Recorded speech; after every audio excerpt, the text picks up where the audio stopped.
damn it, now we're recording. Dimitri, Swiss clown and mime. Emmett Kelly, American tramp clown. Ernie Birch, also known as Blinko, born in 1944, died 1995, host of 1950s TV show Ringling Brothers Circus. Hang on. How do I read this?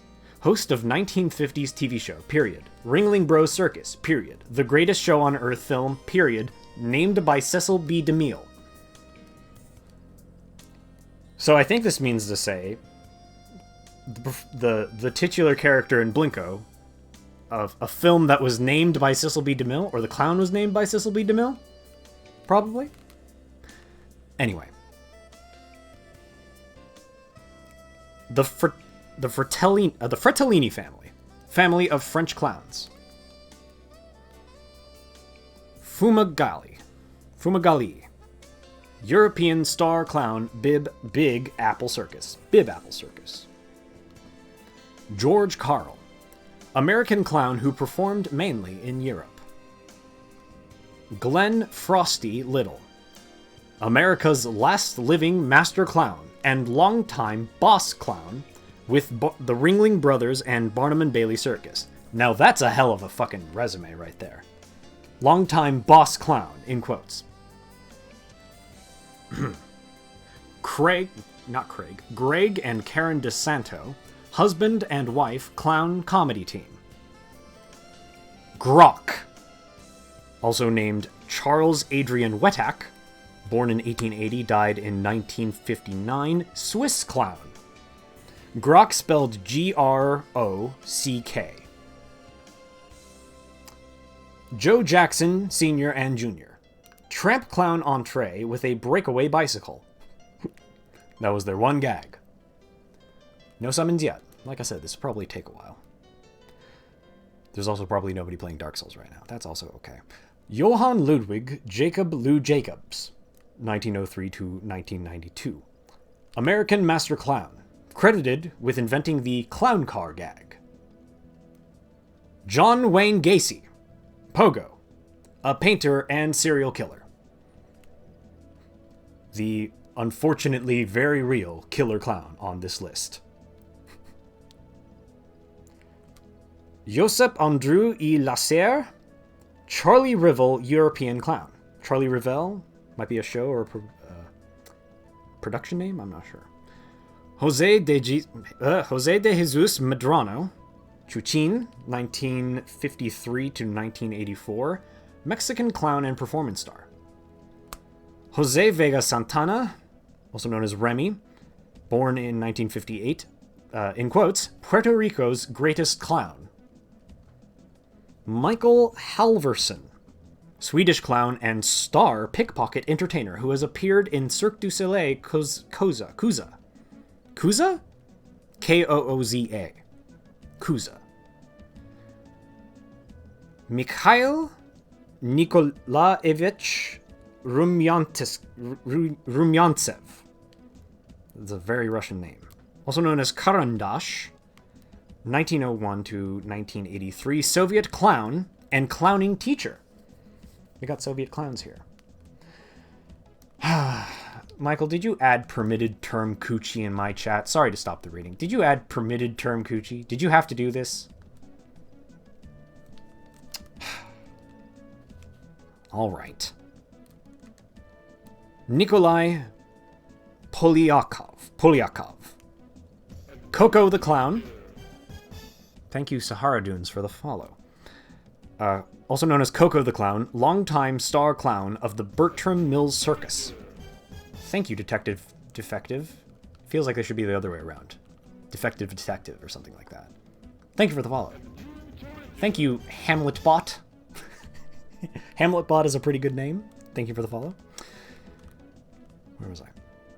Oleg Popov, 1930 to 2016. Long-lived. Russian clown, student of Karandash. That was 2 clowns ago, if you'll remember. Otto Griebling, 1896 to 1972. American master clown with the Cole brothers and Ringling Circuses.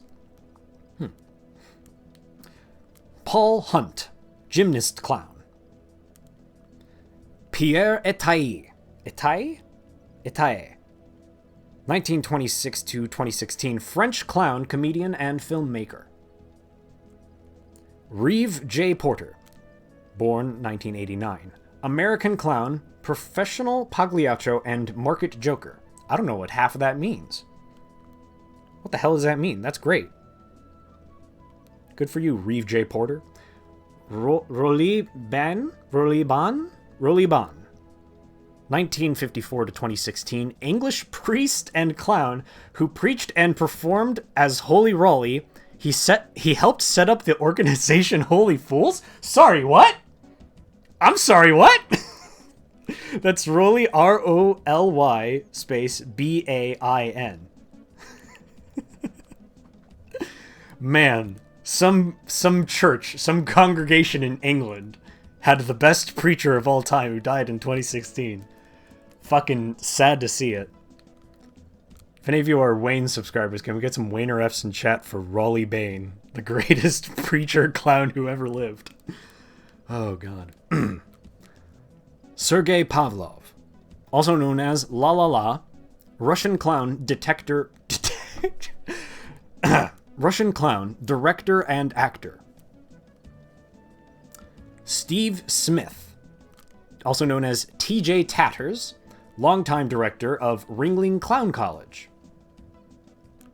Tom Bolton, American clown and juggler living in Germany. Vicky Gaboreau, also known as Rosie Sunshine, ran as a candidate in the 1974 Toronto mayoral election. Hey guys, did you know that there was a woman who was a clown and ran for mayor in Toronto in 1974? Because I sure didn't fucking know that till right now. Yuri Nikulin, Russian clown and actor. Jack Perry and Doug McKenzie, Zig and Zag, Australian television clowns. Rodeo Clowns. Flint Rasmussen, 7-time winner of the Man in the Can Award. Johnny Tatum, American Rodeo Clown. Quail Dobbs, American Rodeo Clown. Slim Pickens, American Rodeo Clown and film actor. What a name. What's going on? Oh, we're waiting to be a boss in Dark Souls 3. And I wanted to do some light reading while we wait, because this could take a while or just not happen at all. The real surprise will be if we do play Dark Souls 3 this stream. Okay, I read that like a Smash Bros. Announcer because Slim Pickens sounds like a name that would be read by him. Hang on a second. Slim Pickens! No, that's too high. Slim Pickens! Slim Pickens! Yes, it is the Ring City thing. That is what we're doing right now. Where was I? Slim Pickens, Abbott and Costello! No, sorry. Film. Abbott and Costello. William Budd Abbott, 1897 to 1974, RIP. Louis Costello, 1906 to 1959, RIP. American comedy duo specializing in the white clown, for clarification, straight man / red clown, comic relationship. I don't think Abbott and Costello are clowns. Are they? Okay, so the real question is, what is a clown? Because this article has a very liberal definition of what a clown is. This is more like a list of entertainers who happen to be clown adjacent. Anyway, we'll keep reading. I think film clowns is going to be anyone who ever did a joke in a film. Unfortunately. Ben Turpin. Born September 19th, 1869. Died July 1st, 1940. Cross-eyed comedian. Best remembered for his work in silent films. Buster Keaton. Born October 4th, 1895 to February 1st, 1966. In quotes, the Great Stoneface. Now that's a bad testimony for how fucking great of a guy Buster Keaton was. That was one funny motherfucker. You all deserve to look at some... Just Google, like, Buster Keaton funniest moments on YouTube. You won't be disappointed. I don't even know if that's a real video. Just go find out. Alright, another one. Charlie Chaplin. Born April 16th, 1889. Died December 25th, 1977. He died on Christmas. Didn't know that. British-born comedian. His principal character was, in quotes, the Little Tramp. Thank you for the follow, An Anomalous Duck. Very good name. Buster Keaton's great. Chester Conklin. Born January 11th, 1886. Died October 11th, 1971. American comedian and actor. Harry Langdon.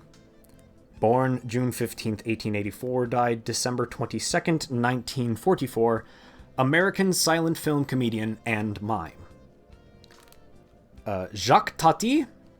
October 9th, 1908, died November 5th, 1982. French comedian, mime, and filmmaker, played the socially inept Monsieur Hulot. By the way, if you're wondering why I'm reading dates so slowly, it's because my dumbass brain has, like, dysnumeria, or whatever you call it. It takes me, like, 7 million years to read numbers. Where was I? Oh my god, how did I lose my place? Laurel and Hardy! Laurel and Hardy! Laurel and Hardy! Comedy duo in film. Oh, I did. Oh, thank you, Pig. You're right. Alright, I want to take a moment to call out Pig in chat to kindly inform me that I skipped one, but entirely because he had a joke for it. I want you all to, whatever Pig's joke is, I want you all to be very nice to him. Keystone Cops, incompetent group of policemen created by Max Sennett for his Keystone Film Company between 1912 and 1917. I remember those guys. I think I saw one of those back in college. That's just all cops, baby. Got them. Got their asses. Laurel and Hardy, comedy duo in film. Martin and Lewis. Anytime of these, like, these nice two-person names, I'm going to subconsciously go to MASH announcer. I can't help it. Anyway. Martin and Lewis. American comedy duo comprising singer Dean Martin as the quote-unquote straight man, and comedian Jerry Lewis as his stooge. Jerry Lewis kind of was just like a modern-day stooge. I mean, not even modern-day. That was like fucking 70 years ago. What am I saying? Where was I? The Marx Brothers. Team of sibling comedians that appeared in vaudeville, stage plays, film, and television. Peter Sellers. September 8th, 1925 to July 24th, 1980. English comedian and actor, played Inspector Clouseau. Peter Sellers wasn't a clown. Peter Sellers was an actor. Why is he in this list of clowns? Roscoe Fatty Arbuckle. Born March 24th, 1887. Died June 29th, 1933. Actor. Was involved in the Fatty Arbuckle scandal. I have never heard of that in my life, but, you know. Here we go. Shaggy Too Dope. DJ of the Insane Clown Posse. Detroit-based hip-hop group with a fan army of, in quotes, schizophrenic wizards called the Juggalos, and star of underground film Big Money Hustlers. Slim Pickens, rodeo clown and film actor. Snub Pollard. Poyard? Snub Poyard. No, born November 9th, 1889, died January 19th, 1962. Silent film comedian, popular in the 1920s. The Three Stooges, slapstick comedians. Larry! Curly! Moe! W.C. Fields. W.C. Fields wasn't a clown. Fuck off. January 29th, 1880 to December 25th, 1946. Also died on Christmas. American comedian and actor. Violent J. Leader of the Insane Clown Posse, a Detroit-based hip-hop group and star of Big Money Hustlers underground film. John P. O'Hara. Big Ronnie, star of Clownado movie. American actor. Television. Lucille Ball. Fuck off. Lucille Ball is not a clown. That's not how this works. Alright, fine. Television. Lucille Ball. I Love Lucy, the Lucy Desi Comedy Hour, The Lucy Show, Here's Lucy. Nothing about what she did. Just like, here's some words to Google in case you don't know who this is.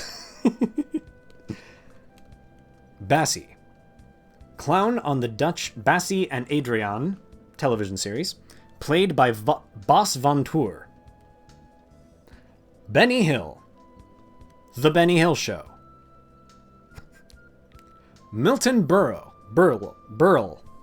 Texaco Star Theater, Burl's Buick Hour. Blinky the Clown. Played by Russell Scott as the star of Blinky's Fun Club in Colorado, Denver. Bozo the Clown. Franchised character played by many local television performers and on cartoons based on the character created in 1946 by Alan W. Livingston for Capitol Records' Record Reader series. Bubbles the Clown. Clown doll that appears on BBC test cards F, J, and W. What? Charlie Chalk. Main character of the British children's TV series of the same name. Clarabelle the Clown. Series regular from the Howdy Doody television program, originally played by Bob Keeshan of Captain Kangaroo fame. Der Clown. German TV clown. Really? What does that mean? Der Clown is a German television series that aired between 21st of April 1987, blah, blah, blah. It ran for 47 episodes and starred Sven Martindek, Diana Frank, blah, blah, blah. Story. When Max Xander's friend dies in a car bomb meant for him, Max decides to fake his own death and live as a phantom, known only as the Clown, and fight crime. He gets help from his friends, journalist Claudia Deal, Diana Frank, pilot Tobias Dobsteker, Thomas Eisenhofer, and lawyer Joseph Ludowski. Volkmar Kleinert. Are you fucking kidding me? They made a movie out of it. They made a movie out of Der Clown. Way to go, Germany. Pat yourself on the back for that one. Doink the Clown. Gimmick used by several wrestlers in the 1990s. Doink began as a heel wrestler in the evil clown archetype, but later Doinks portrayed the character as a babyface who loved to entertain the children in the crowd. Not in the cloud. All the children sit in the cloud. Uploaded to the internet forever. Dink the Clown. Midget sidekick of Doink the Clown. Homie the Clown. Character from the In Living Color television program, whose famous catchphrase was, "Homie, don't play that," or "dat." John Michael Howson. Clown from Adventure Island. Good. Lunette the Clown. Main character of Canadian series The Big Comfy Couch. Mr. Noodle. Character created by Bill Irwin for the Elmo's World segment of Sesame Street. Mr. Tumble. Character on Something Special, played by Justin Fletcher.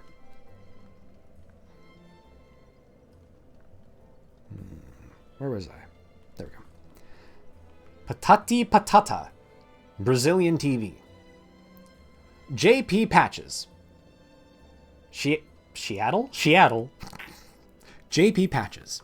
Seattle children's television mainstay for decades. I want to move to Seattle. Why do you want to move to Seattle? Oh, it's, you know, it's the weather up there. It's close to the ocean. They have their own clown there. Got a TV show and everything. It's been a television mainstay for decades. Paul Rubens. Pee Wee Herman, Pee Wee's Playhouse. Is Paul Rubens a clown? According to Wikipedia, Paul Rubens is a clown, in fact.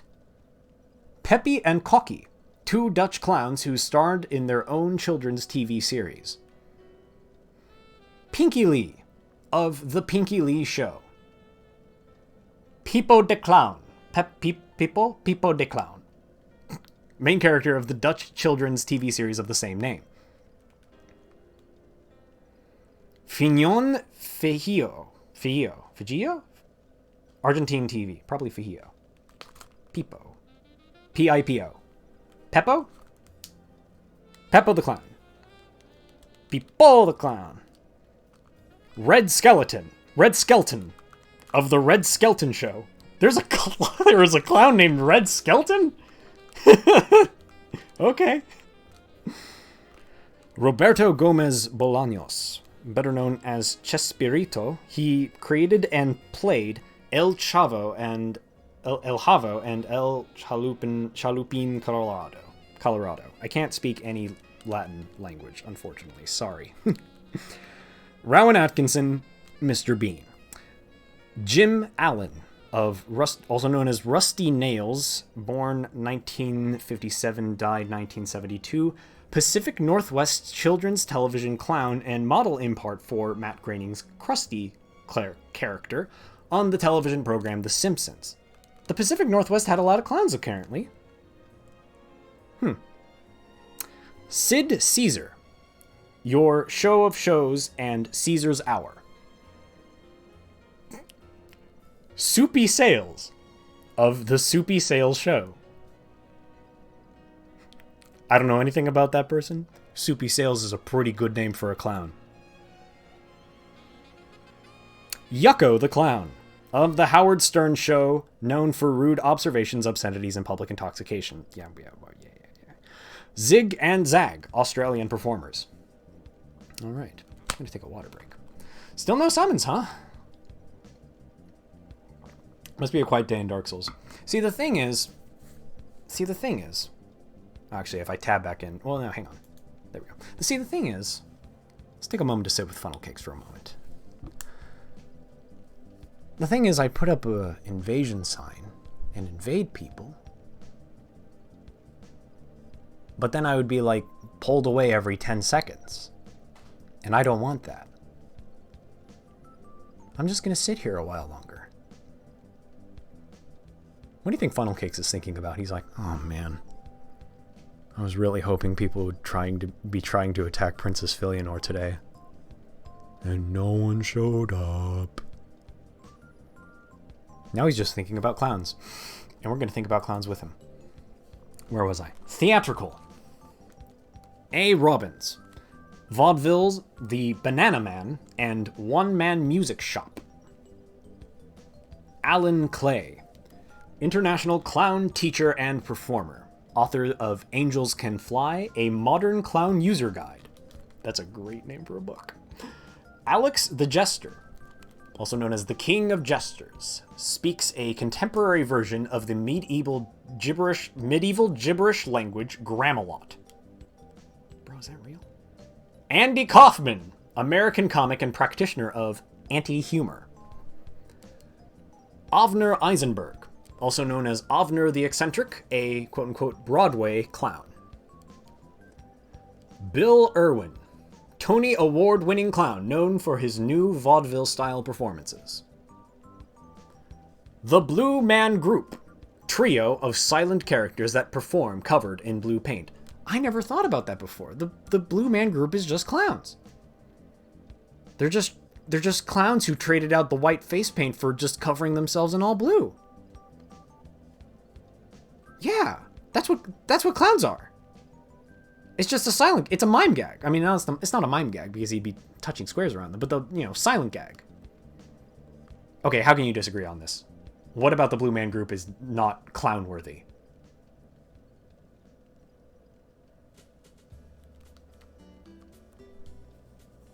The entertainers with a gimmick. Yeah, but we're getting down to minutia of, like, what constitutes a mime. Clown is apparently a pretty broad definition here. If fucking... Oh, there's some cats in my backyard. Sorry, I got distracted. If, like... What is comedic about their music? Nothing's comedic about their music. It's the music is a secondary part of the performance as a clown. Some clowns... Listen, if someone showed up in a clown outfit to an open mic and played guitar really well, would you consider that a music performance or a clown performance that had an aspect of music to it? I know we're getting, like, to tit for tat here, but this is important. Like, if BMG are clowns and Al Yankovic is a clown. But does Blue Man Group have, like, albums put out with, like, a specific style of music? I'm actually asking this as a question. I don't know for sure. I thought their whole thing was live performance. Oh, okay. All right, so there's the music aspect I wasn't aware of. All right. I'll cede on this point for now. Moving on. Clark and McCulloch. Bobby Clark and Paul McCullough, maybe? Started as circus clowns and progressed to be stars of stage and screen. Sylvester the Jester, the human cartoon. Not even making that up. Dario Fo, also known as Capo Comicchio, creator of Mistero Buffo and Accidental Death of an Anarchist. Recipient of the 1997 Nobel Prize in Literature, uses Arlecchino's stage persona, political activist. Good for him.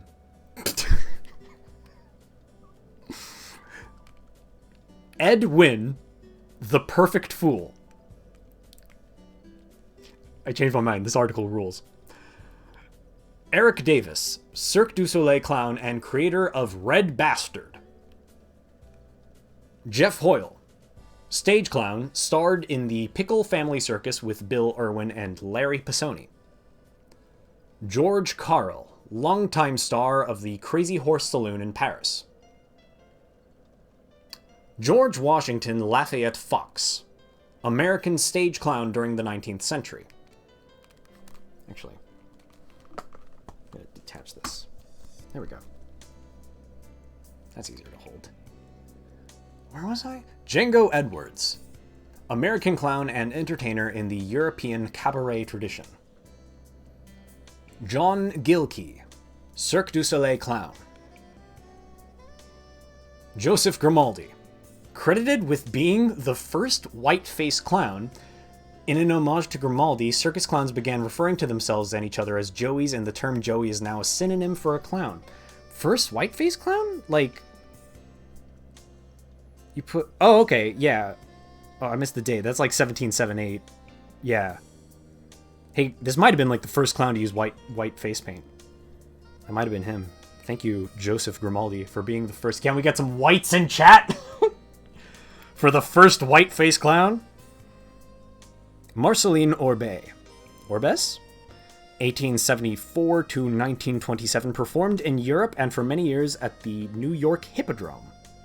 Oh, cool. Morrow and Jasp, Canadian clown duo. Thank you for the follow. Oh, hey, Tay. How's it going? Thank you for the follow. Mump and Smoot, Canadian, in quotes, clowns of horror. Mump and Smoot. Are you fucking kidding me? Man, Canada's just really got it going on, huh? Olsen and Johnson, stars of Broadway's Hellzapoppin'. Hellzapoppin', spelled Hellzapoppin' as one word. Puddle's Pity Party, also known as Michael Gear, American traditional popular singer and YouTube celebrity who performs as a white-faced clown, billed as the sad clown with the golden voice. That guy's pretty good. That guy's got some pipes on him. Richard Pochinko, founder of Canadian clowning style. Richard Tarleton, actor and clown in the Elizabethan Theatre in England. Richard Usher, 19th century clown, performed at Astley's Amphitheatre. Robert Armin, actor and clown in Shakespeare's company. Sergei Pavlov, Russian clown La La La, creator of La La La Show. Slava Polonin. Russian-born clown and creator of Slava's Snow Show. Spike Jonze and his City Slickers, American musical act featuring slapstick circus-style comedy. Spike Jonze is not a clown. Did he do a clown bit? Am I unaware of this? Thomas Monckton, award-winning physical clown. W.C. Fields, vaudeville comedy star. Will Kempe, apparently argued to have lived around 1589 to the year 1600. Actor, dancer, and clown who worked with Shakespeare. Famously jigged his way from Norwich to London in the year 1600. God bless you, Will Kempe. The most powerful clown who's ever lived. Wolf Boart, stage clown touring internationally with his productions La La Luna and The Schneedles. Fictional. Adam the Clown, from the video game Dead Rising, equipped with 2 chainsaws that he juggles. He is a boss in the game. Binky the Clown, from the Garfield comic by Jim Davis. Buggy the Clown, the antagonist of the manga and anime One Piece. Buttons the Clown, a central character from the 1952 film The Greatest Show on Earth, played by James Stewart. Calvero, clown character played by Charlie Chaplin in the film Limelight? It says clown character played Charlie Chaplin in the film Limelight. Come on, guys. Come on, Captain Spaulding from the horror films House of the 1000 Corpses and The Devil's Rejects. Chuckles the Clown, Mary Tyler Moore show background character who was trampled to death in an episode. Collie Wobble, a clown toy in CBeebies TV show Moon and Me. The name Buttons is a good name for a clown. You can put fictional clowns in. There is in fact a section of fictional clowns, and by golly, we're going to read it. Where was I?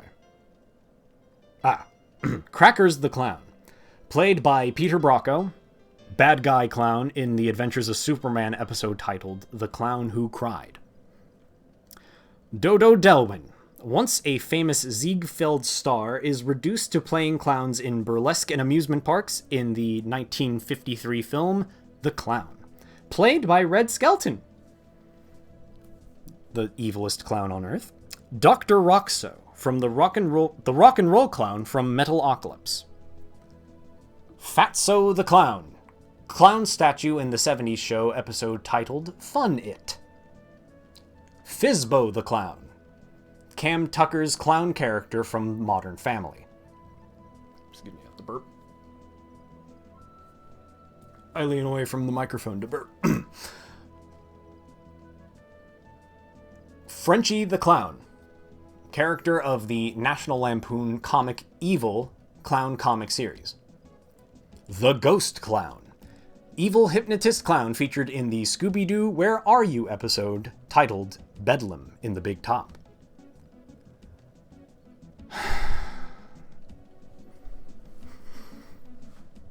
Gamzee Makara, clown-like high-blood troll and one of the antagonists of the webcomic Homestuck.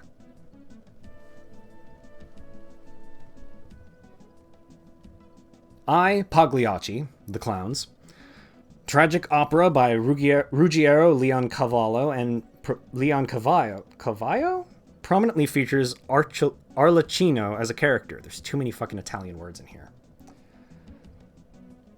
Yeah, calm down. He's technically a clown. We have to let him in. There's a fictional section in this article. Look at that. Jack, advertising icon for the fast food company Jack in the Box. Jack Point from the Judge Dredd's magazines. From the Judge Dredd magazines, the Simping Detective series. What? What the fuck? Jojo, main character on the Disney Channel's JoJo's Circus. I'm gonna go really far away from my mic for this one. The Joker, baby! supervillain often called the Clown Prince of Crime, created by DC Comics. Kefka Palazzo! Kefka Palazzo, main antagonist of Final Fantasy VI. Coco the Clown. Nope, sorry, missed one. Killer Clowns, from the horror films Killer Clowns from Outer Space. Coco the Clown, from Max Fleischer's Out of the Inkwell series of animated cartoons.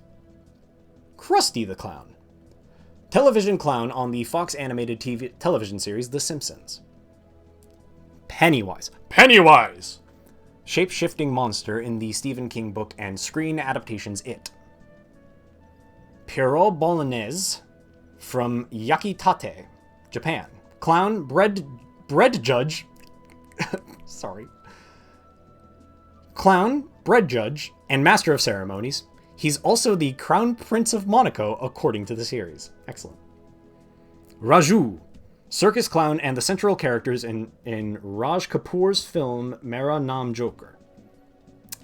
Rollo the Clown, played by William Billy Wayne, the good guy clown in the Adventures of Superman episode titled The Clown Who Cried. Very specific clown. Also, Rollo the Clown from the 1991 film The Little Engine That Could, based on the children's book of the same name. Ronald McDonald, McDonald's fast food restaurant chain's advertising clown character, first portrayed by Willard Scott. Sacarolha, protagonist in the long-running Brazilian comic strip created by Primagio Mantovi. Shakes the Clown, title character of the film of the same name.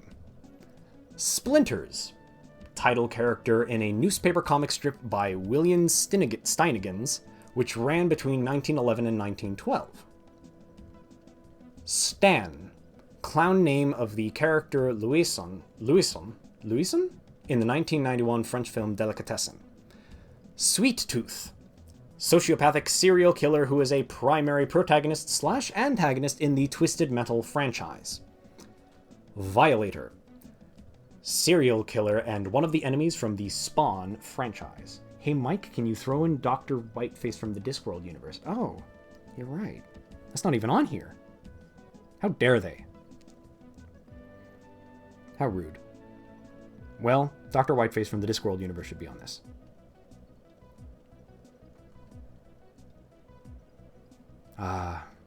Thank you, Pratchett. They do say the list is incomplete. You can help by contributing. Wobble, roly-poly clown from the BBC children's TV show Playbus, later Playdays. Yorick, court jester who featured as the subject of a lengthy soliloquy in Shakespeare's Hamlet. See also, evil clown. Also see also, because this stream's only been going for an hour. I got through that list a lot faster than I thought it would. I guess we're going on to this one. See also, list of jesters. Hisoka is a clown in aesthetics only. Yes, Hisoka is not a clown. Hisoka is a serial killer cleverly disguising himself as a clown as camouflage.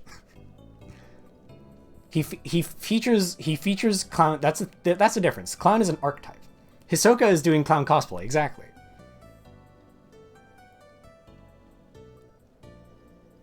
So jesters are a subgenre of clown. That's what I'm saying. Clown as a broad stratum is just men who present themselves as goofballs for jokes. Jesters are one style of clown. Because jesters predate the modern definition of the word clown, but I'm saying that clown can retroactively be used to describe what a jester is.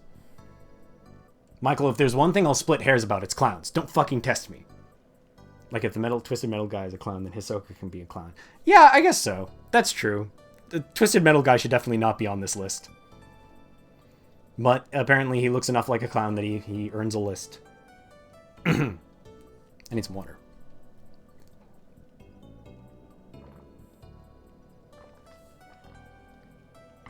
Yeah, Pennywise shouldn't be on there. He's definitely an evil space monster disguised as a clown. That's just his gimmick. That's not a clown. Then we really have to split hairs when it comes to like what constitute... Like, a clown is a profession, and a profession is something that a made-up character cannot have because they're not real. So then what maketh a clown? I don't know. Anyway, I don't know what makes a clown, but we can find out some more in List of Jesters. A jester is a person who entertains using varied skills. These may include one or more of the skills such as music, storytelling, juggling, acrobatics, joke-telling, and many other similar skills. There have been many examples of jesters in history, fiction, and other mediums. In history, there's going to be a lot of names in this one. Oh boy. Get ready to hear Mike botch a lot of names. Archibald Armstrong died 1672, jester of James VI of England. Raja Birbal lived around the 16th century, Indian jester of Emperor Akbar of the Mughal Empire. Jesse Bogdonoff, born 1955, court jester and financial advisor of Taufa'a Hao Tupo IV.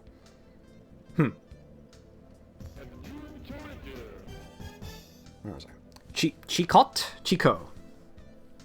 Lived 1540 to 1591, jester of Henry VIII of France. Tom Deary, jester of Anne of Denmark, died 1619. Roland the Farter, 12th century jester of Henry II of England. Pour one out for Roland the Farter. Roland the Farter!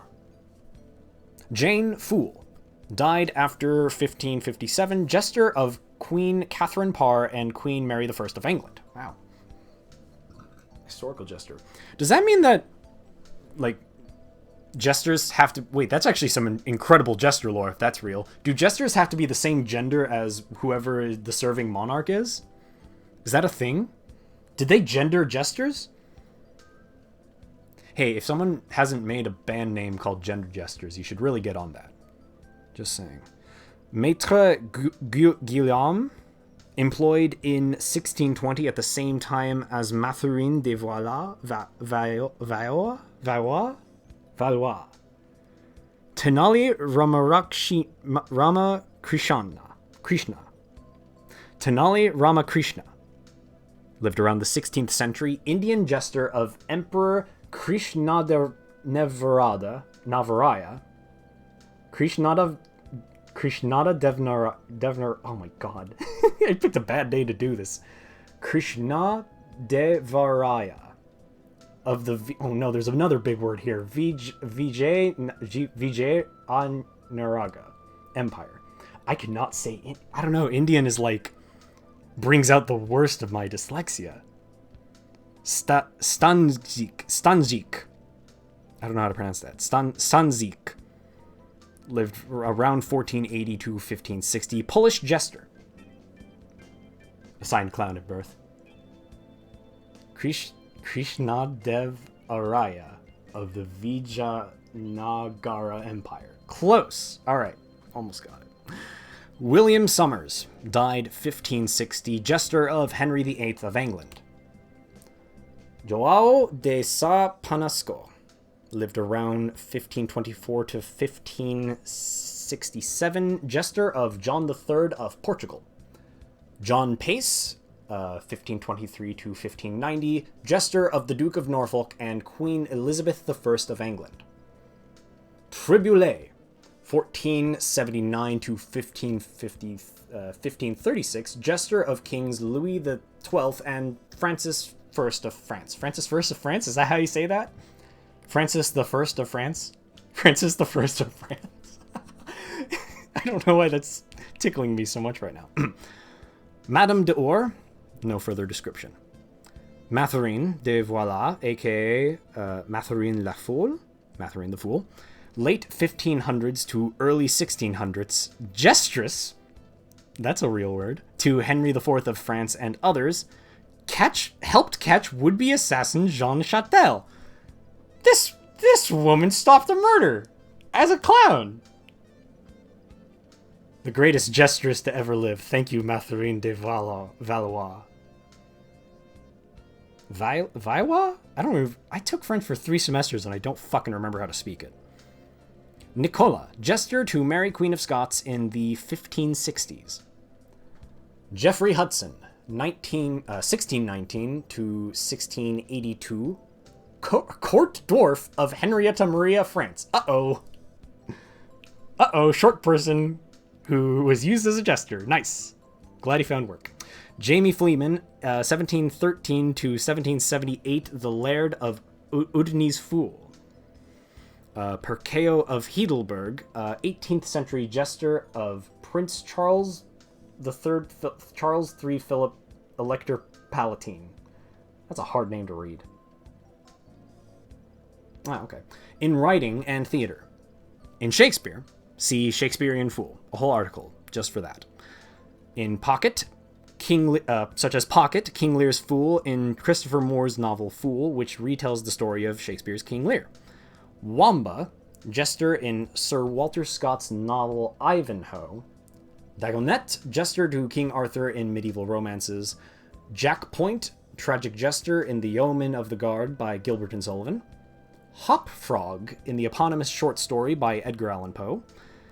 Towster, Jester to King John the Presbyter in Memory, Sorrow, and Thorn by Tad Williams.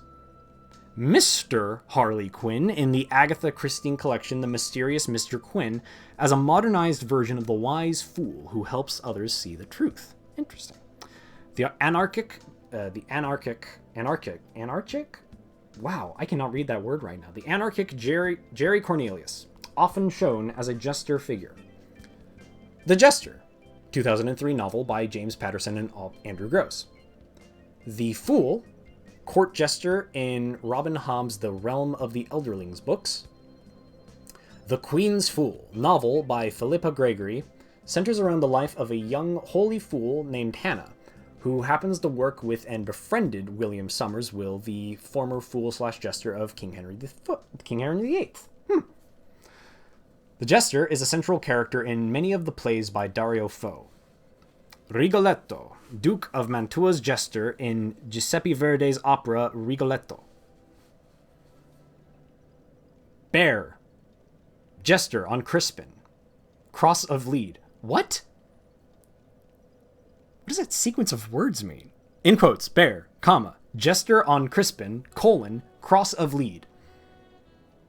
Okay, wait, Jester on Crispin, Cross of Lead. Cross of Lead. Cross of Lead, god damn it. Okay. It's a work called Crispin Cross of Lead. He is the jester on Crispin Cross of Lead, and his name is Bear. Yeah, what JXX posted is what I'm trying to read right now. Crispin Cross of Lead. Alright, sure. Till Eulenspiegel, impudent trickster figure originating in Middle Low German folklore.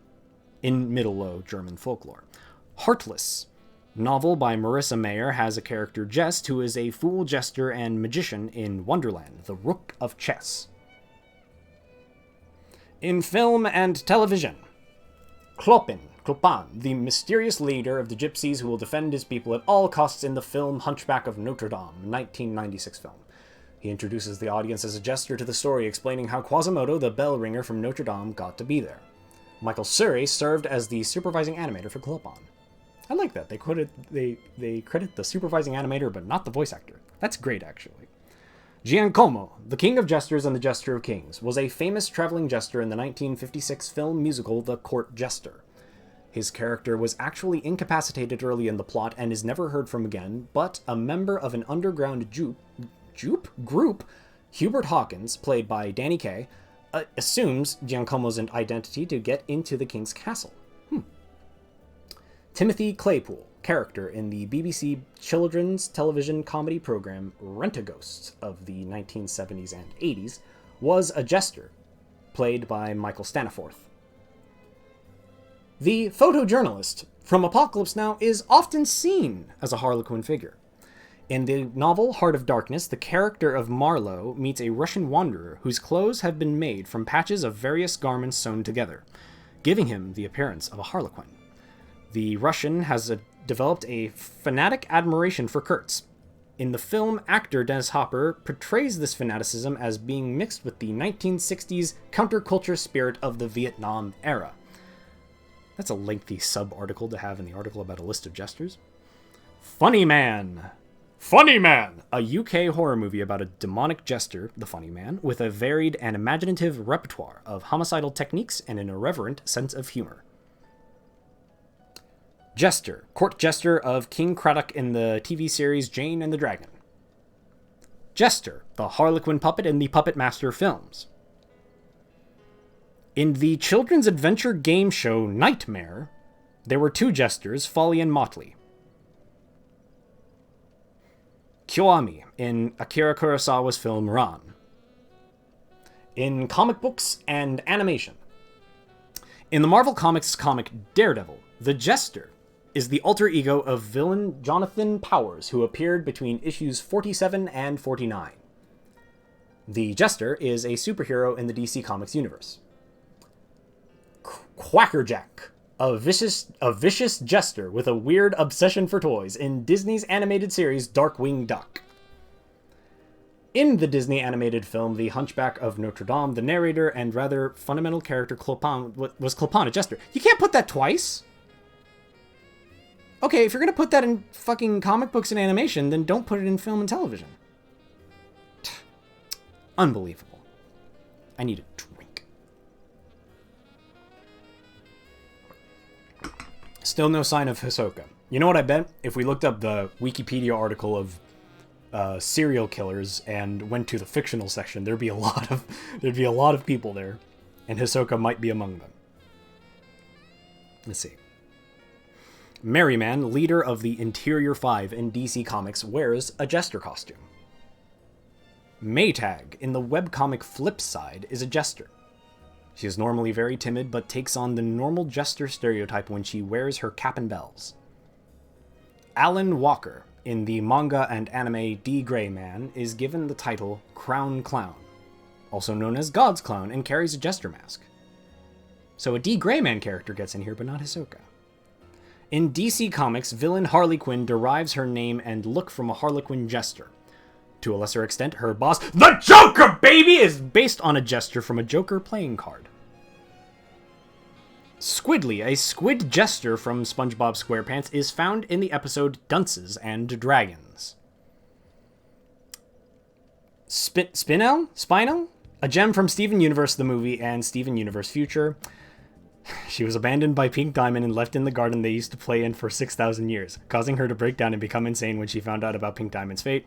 Her bouncy animations were heavily sourced from Rubber Hose Animation. Just one Spinel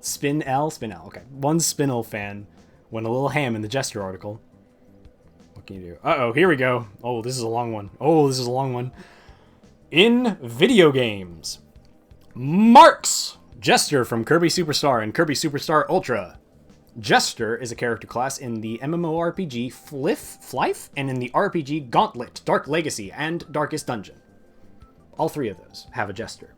Malcolm, Mad Jester of the Legend of Kyrandia adventure games. Mr. Fargus in the platform game Pikakura Daisakusen by Atlas. Harl, character in Chrono Cross who jests at expense of reality itself. Dual Magus, evil jester in the Dragon Quest VIII game by Square Enix. Dragon Quest III contains a jester character class. In the American version of the game, the character class is renamed to Goof Off. You could have just stuck with jester. Heklar, insane and sadistic court jester in Chronos Digital's fighting game Cardinal Sin. A nameless jester helps and hinders the player in the Infocom game Zork Zero. Jester, an alter ego of Arkham, is in Devil May Cry 3. Nights into Dreams featured 2 brightly colored jesters. Knights, who wore a purple jester outfit with a purple hat, each with a carnival and dreamlike design on them, and Rayala, Knight's nemesis, who had a clown-like face and wore red and sky blue and red and black striped shoes with a red and black striped jester hat. Cleon is the star fairy jester in Bust-a-Move 4.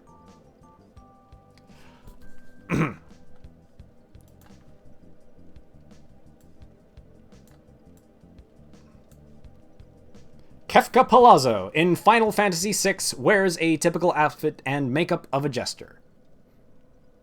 They shouldn't have put you in this and the clown article, but here you are anyway.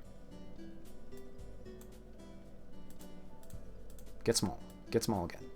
Come on. Get over there. Get over there. There you go. Zorn and Thorn, pair of court jesters in RPG Final Fantasy IX. Dementio, evil psychopathic magician in Super Paper Mario who wears a stylized jester costume and creates clever similes. He is one of the main villains of the game and attempts to make Mario and Luigi his slaves. He also wears an Italian comedy mask. There is also a jester in the tower of the 2007 Xbox 360 game Overlord. The player can kick the jester, knocking him a great distance, making cowbell sounds when he hits the floor. The jester also follows the player around the tower, and in the tutorial, he taunts the player. The player must repeatedly hurt the jester to finish the tutorial. Good. Oh, Overlord's that game where you had like a bunch of minions, right? I saw that game like once. Alright. In the two Persona 2 video games, Joker wears clothing reminiscent of that of a jester. Jester, aka Sarah Hawkins in the game Unreal Tournament 3? It's just written as UT3, which I can only assume is Unreal Tournament, fitting her name by making jest about opponents or teammates. Twinkle. She's a little jester girl tale in Bust-a-Move 3. Why would you write it like that? No, Twinkle, she a little jester girl tale in Bust-a-Move 3. Alright. Umlaut, petrified jester skull and Karn evil, who gives a brief rhyme to describe what is in the store upon selecting a level. He is also a sub-boss at the final level of the game. Trivet, royal jester in the adventure game Blazing Dragons. Jollo, or Joyo, maybe? Court jester of the Land of the Green Isles in King's Quest VI is an essential ally to Alexander. He warns Alexander about Alzared's genie and keeps him informed of the Visor's scheming. In the long path of the game, he is also able to swap out the genie's lamp and get Alexander out of the dungeon once. Tony Hawk Underground 2 features the Jester as a playable character after the level in New Orleans. Shaco, evil jester of demonic origin, a playable trap champion in the game League of Legends. League of Legends! Shaco! Shaco? Cicero, baby! Keeper from the Dark Brotherhood in Skyrim wears a jester's outfit and took on the persona of a jester after killing one. Fest, a jester for the Duke's Court in Dragon's Dogma. Laughlin, a powerful spirit in Shadowrun RPG. He is a trickster spirit of technology in decay. Jake must bend Laughlin to his will in order to defeat the dragon Drake. Laughlin, however, has other ideas. You're not supposed to put a synopsis of a character in these sorts of things. Whatever. Hey, Jevil, a secret boss in the video game Deltarune. He was once the court jester of Card Castle until he began to see the world as a game and got locked in a prison cell under the castle. And he had a funny little boss fight, and he said he could do anything. Joka, also known as Joker, is a recurring character in the game series Klonoa. See also Buffoon, Clown, List of Clowns, Shakespearean Fool, Wise Fool. That might also be it. I think buffoon is just going to be the definition of a buffoon. Well, actually, while we're here. Oh, no, this... Okay, so this just redirects to the article for Jester. Okay, well, alright. According to Wikipedia... Oh, man, this is a long one. I'm going to need, like, a... Oh, maybe I can read this. Half of this is just fucking... Okay, so modern usage under the subheader modern usage, there's a sub area for buffoon. So I guess it considers buffoon a sub-jester.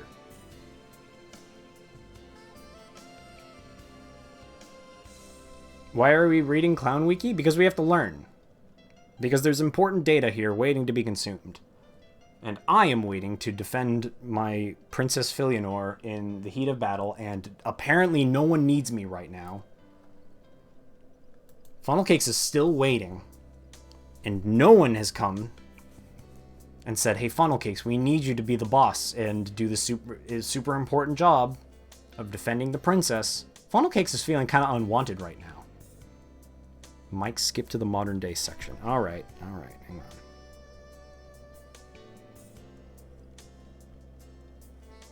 Wait, of which one?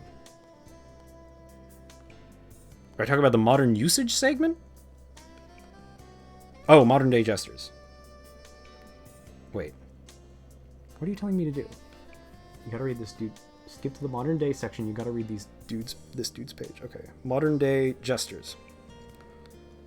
Okay, Jesse Bogdonoff lived around 1955, court jester and financial advisor to King Taufa'ahau, Tupou IV of Tonga. Russell Airwood, born 1981, known as Earwood Lafole. I forgot to put in my clown stream. What am I doing? The biggest clown of all is Funnel Cakes. See, that's what this text is about. This is the real clown. The real clown is Funnel Cakes for waiting. For being a simp. Alright, I need to make dinner. I hope you eventually get to play. Well, I hope you have a good dinner. Thank you for stopping by as I read a bunch of clown names. Open up Jesse Bogdonoff's Wikipedia article. It goes into more depth. Oh, I made him stop spinning. Hang on a second. Let me see if I can get him back. Oh, dang it. Oh, jeez. And there we go. Okay. Okay, so apparently I've been asked to read Jesse Bogdonoff's article. Uh-oh. I see scandal and post-scandal life. I think we're in for some good reading. Jesse Bogdonoff, born April 1st, 1955, is a former Bank of America financial advisor to the government of Tonga and court jester of Taufa'ahau Tupou IV, the King of Tonga. He was embroiled in a financial scandal? What? Sorry? Huh? Oh, welcome Universally Cloudy's dog. I hope you enjoy the stream. Sorry. Anyway. Nationality, American. Citizenship, United States. Occupation, financial advisor. Employer, Bank of America. Known for financial scandal. Scandal. Bogdonoff made headlines in 2001 and 2002 after being accused of mismanaging millions of dollars from the nation of Tonga. He had been the Tongan government's financial advisor since 1994, claiming to have made the government millions in the rising stock markets of the booming 1990s. Bogdonoff managed the Tonga Trust Fund after it had been funded by the Tongan government in 1986 in a scheme which the Tongan government sold passports to the frightened Hong Kong nationals who were unnerved by the 1997 expiration of the British lease on Hong Kong from China. Holy shit! In 1999, Bogdonoff recommended moving the Tongan portfolio out of the bulging stock market bubble and into a pool of insurance-backed investments called Viatical contracts? I've never heard that word. Viatical contracts, managed by the Millennium Asset Management Company. In 2001, he learned that Herschel Hyatt, the owner of Millennium Asset Management Company, had stolen millions of Tonga's money and filed false accounting statements for the Tonga account. Bogdonoff arranged a recovery program for Tonga backed by Lloyd's of London to protect against his losses. Thank you for the follow, 90s Pikachu. I hope this is interesting to you. The Tongan government became paralyzed in internal political debate led by the Tongan democracy movement in its effort to gain ground by embarrassing the royal family, which dismissed the only senior government ministers who were attempting to implement the recovery plan to save the Tonga Trust Fund. Without the recovery plan, the Tonga Trust Fund was effectively wiped out. The government proceeded to sue Bogdonoff and all the parties involved in the transaction for fraud and negligence. Without admitting guilt of any fraud, Bogdonoff settled his part of the lawsuit in 2004. Thank you, Transhimbo Hours, for following.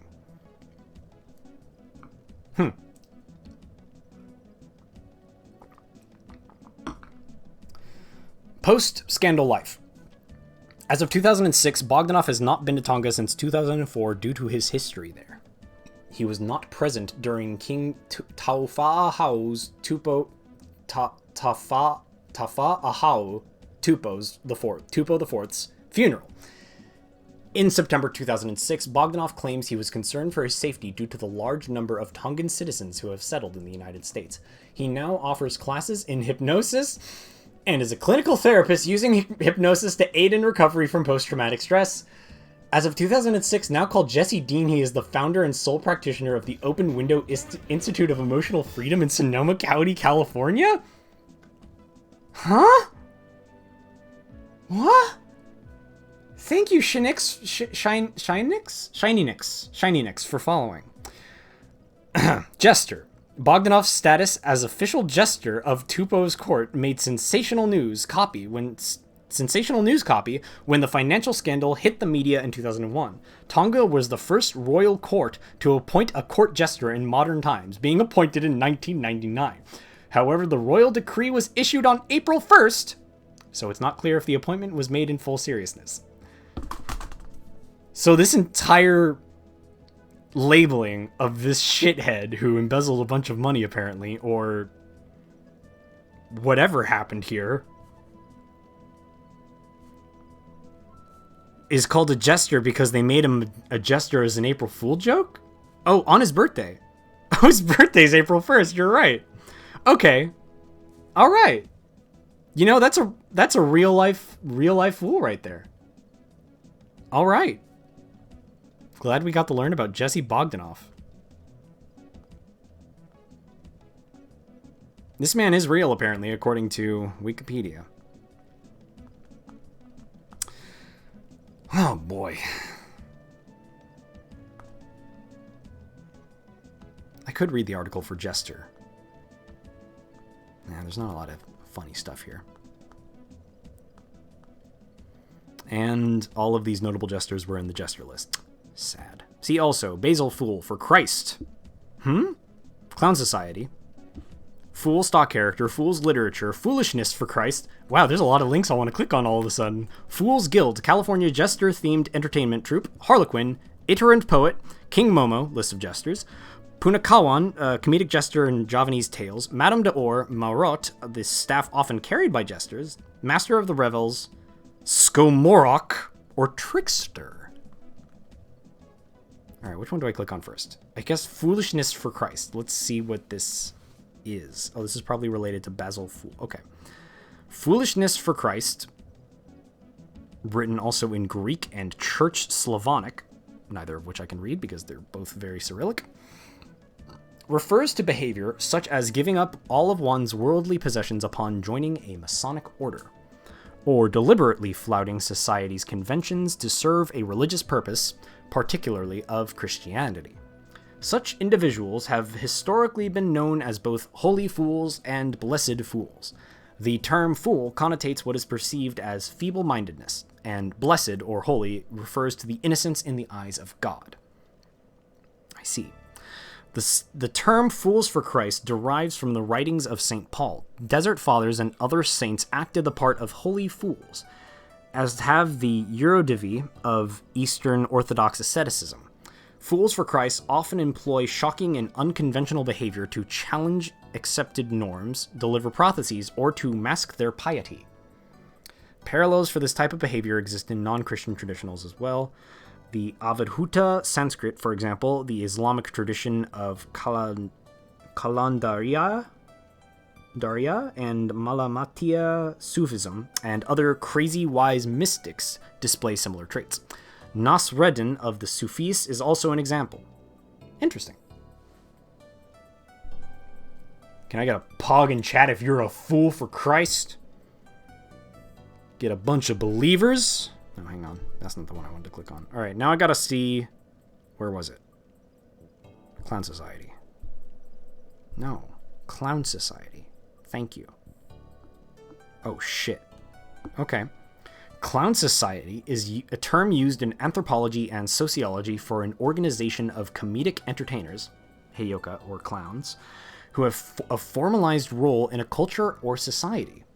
There's a word for this in anthropology.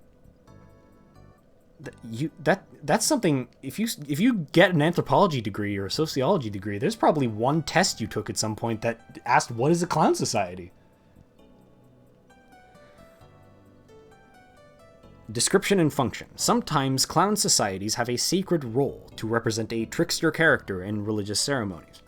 Other times, the purpose served by members of a clown society is only to parody excessive seriousness or to deflate pomposity. In a sense of how clowns function in their culture. A clown shows what is wrong with the ordinary way of doing things. A clown shows how to do ordinary things the wrong way. By doing ordinary things the wrong way, the clown reveals what would otherwise be perceived as the serious or true state of things in a different fashion. Members of a clown society may dress in special costume reserved for clowns, which is often a ridiculously extreme or improper form of normal dress. Some members paint their body with horizontal black and white stripes, which represent a skeleton. In the case of the Zuni Clown Society of the Pueblo Indians, one is initiated into the Niwekwe order by a ritual of filth eating. Thank you for the follow, Charlaflame. A ritual of filth eating, where, in quotes, mud is smeared on the body for the clown performance, and parts of the performance may consist of sporting with mud, smearing and daubing it, or drinking and pouring it onto one another, end quote. The sacred clown and his apparently antisocial behavior is condoned in Native American ceremonies. While in their costume, clowns have special permission from their society to parody or criticize defective aspects of their own culture. They are always required to be funny. Other persons living within the same culture may recognize a clown when they see one, but seldom consciously understand what the clowns do for their society. The typical explanation is, he's just a funny man. Citation needed. In the case of the jester at the English royal court with his cap of bells and pig's bladder stick he was allowed to make fun of... In the case of the jester at the English royal court with his cap of bells and pig's bladder stick, he was allowed to make fun of, be indelicate, and sometimes downright rude to members of the royal family and their entourage without fear of reprisal. He's just a funny little man. That's all you need to know about him. Humor. Oh, God. Okay. Humor assumes a sacred position within ceremonials in many Native North American societies. Examples are found in trickster traditions, Pueblo clown societies, Cherokee booger dances, and aspects of the Northwest Coast potluck. Humor is a fundamental aspect of Native American life and has many purposes related to sacred rituals and social cohesion. That is good to know. How do I prove the Wikipedia that I'm a funny man? Do I send them a 100k note post? I think... Yeah, but that, like... Okay, the problem is if you have a 100k note post, they put you in the article of unfunny people. An ever-growing list that you can help expand. Examples: circus clowns function as a clown society in Occidental culture. Sacred clowns are called Heyoka in Lakota Sioux Native American culture. Members of the clandestine insurgent rebel clown army combined the ancient arts of clowning and fooling with the relatively recent skills of nonviolent direct action. Holy shit, what a loaded sentence. Oh my god. The clandestine insurgent rebel clown army. What the fuck? What the fuck? The clandestine insurgent rebel clown army, also known as Circus and Clown Army, is an anti-authoritarian left-wing activist group that uses clowning and non-violent tactics to act against corporate globalization, war, and other issues. The group originated circa 2003 in the United Kingdom.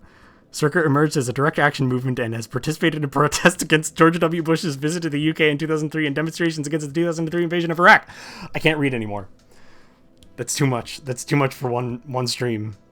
Look up clandestine insurgent rebel clown army if you have any interest in that. Other examples, the Oxford Imps. What does that mean?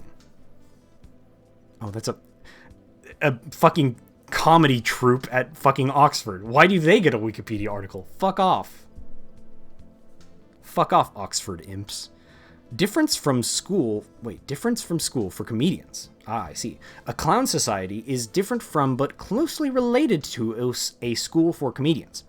Comedians serve many of the same social functions of parody and social criticism and also embody the role of the trickster, but a comedian usually only uses slightly exaggerated mannerisms to show that he/she is joking.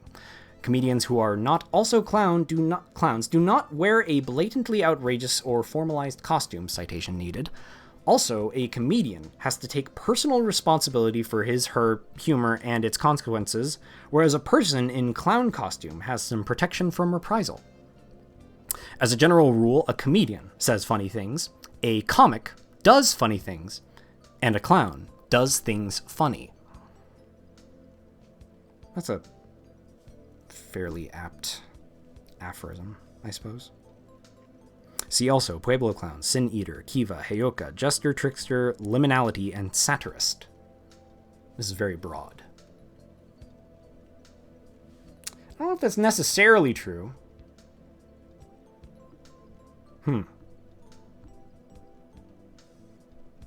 Circus clowns get their own article? Oh, shit. Hold on.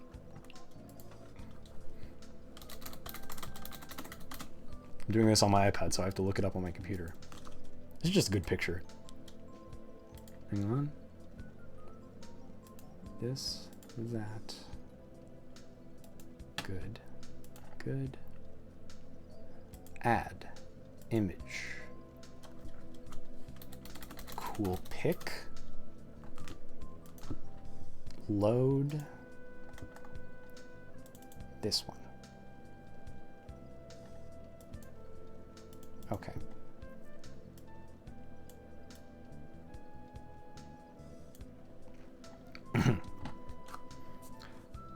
Circus clown. Clowns have always been an integral part of the circus, offering a source of amusements for patrons and providing relief from the array of animal acts and performances by acrobats and novelty artistes. Traditional types. Traditionally, there are three basic types of clowns that appear in the circus: the whiteface, the Auguste, and the character. Nowadays, a fourth type, the tramp or hobo clown, is often recognized separately, even though technically it should be considered as another character clown. Each of these types of clowns may wear a makeup that is either neat, slightly exaggerated, or grotesque, wildly exaggerated. There is no single absolute definition of what constitutes each clown type, with international performers encompassing an entirely wide range of styles from the classical to the innovative.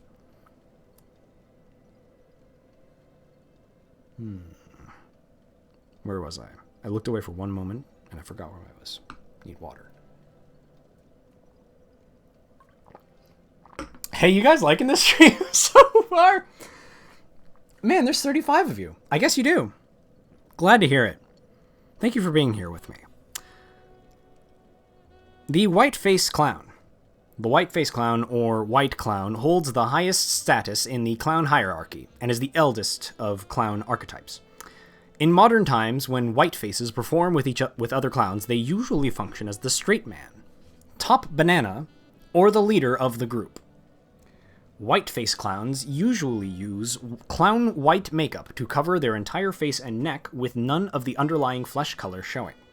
Features are then usually painted on in either red or black.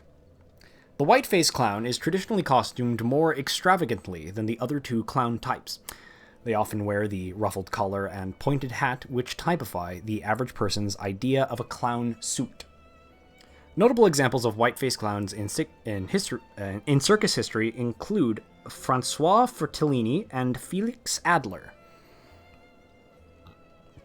Canio, the tenor protagonist of Ruggiero Leoncavallo's famous tragic opera Pagliacci, is usually garbed on stage as the white-face variety of clown. In this particular instance, he is representative of the stock fictional He is a representative of the stock fictional character of the clown, or jester, who laughs on the outside, but is secretly crying on the inside due to a grievance or a depressed state of mind. Mike, please look up Dr. Whiteface Earth by Paul Kidby. Hang on.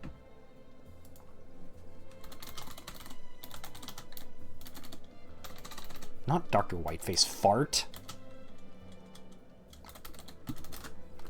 Look, that shows it.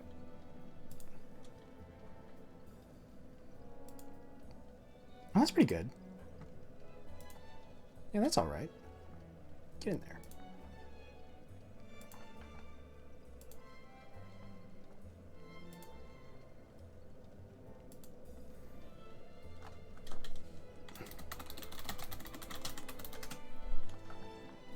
If you meant this image, where did it go? This image, then I agree. This is a very good clown pick. Nope. I have too many clown picks open in OBS right now. Oh, nope, not you. Nope, damn it. Get back there. Alright. Yeah. Now he's covering chat. Hang on. Oh, there's too many clowns here. You go up here. Behind Kefka, please. And also behind Dark Souls. Okay.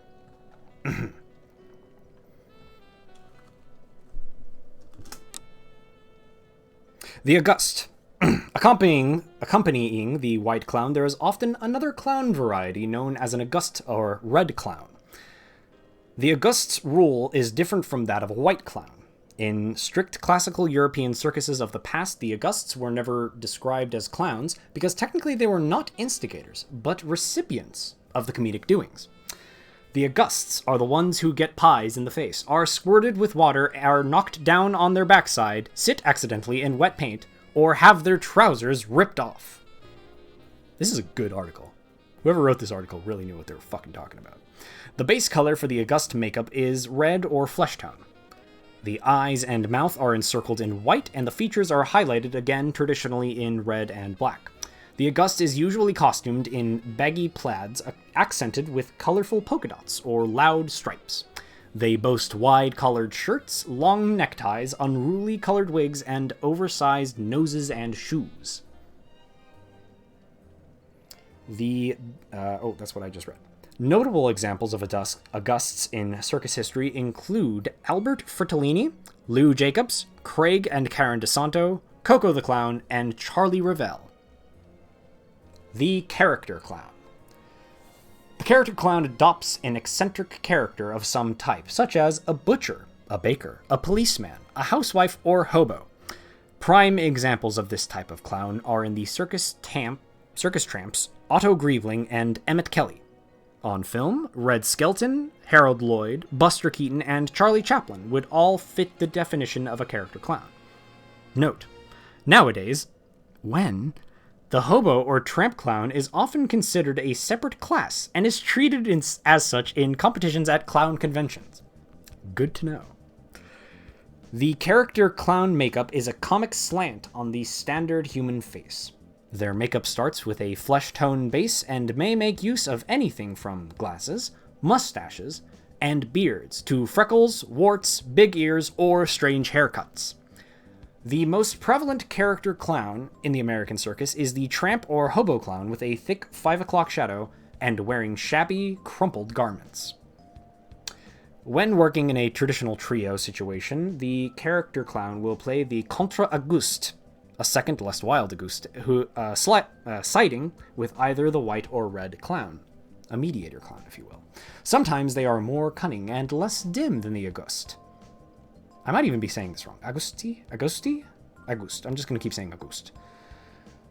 Hello, Whip Scorpion. Thank you for joining us. We're reading about clowns. Notable examples of character clowns in the circus include Barry Lubin, Bill Irwin, David Shiner, Jeff Hoyle, Charlie Caroli, Oleg Popov, and Bello Nock. Examples of the Contra Auguste character in non-clown trios include Larry Fine of the Three Stooges and Chico Marx of the Marx Brothers. I guess that is what Chico Marx is, huh? Thank you for the follow. Oh, nobody followed me. I just ghost heard my notification.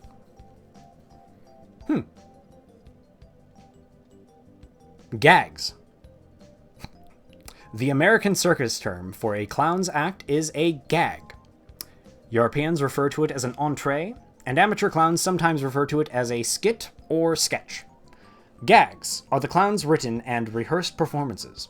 They can take place in the ring, a ring gag or production gag, on the track, a track gag or a walk around, or in the seats. Thank you for the follow, Odd Owl.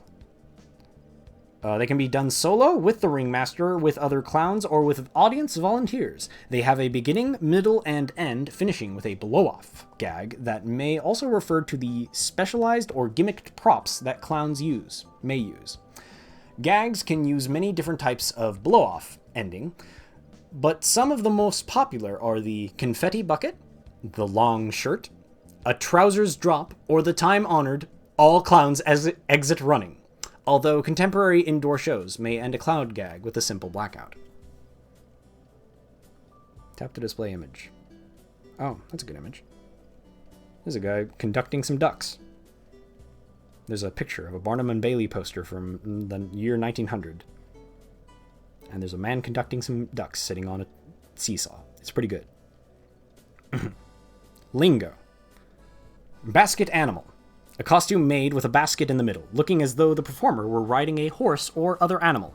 Suspenders may hold the costume around the performer's waist. Blow-off. The visual punchline of a clown gag or joke. Boss clown. The clown responsible for coordinating both the clowns and the various gags in a show. Carrying clown. Non-circus term used to refer to clowns who specialize in hospital visits. Carpet clown. A clown who works among the audience. Charivari. Charivari. A raucous aerobatic clown routine typically done by a large group of clowns, consisting of a series of fast-paced acrobatic maneuvers and comedy jumps off a mini trampoline, over a vaulting horse, and into a mat. Circus report. Name of a bi-weekly circus trade magazine. That's lingo?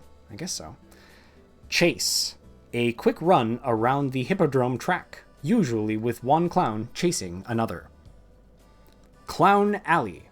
The clown's dressing and prop area. Come in. The period an hour before showtime when the public is entering the arena before the circus begins. Elephant and camel rides are offered for a fee during come-in, butchers are selling their wares, and clowns are on the arena floor and in the seats. Some clowns specialized and only performed during come-in. I mean, that is what we call it in theater, too, so that's a sensible name.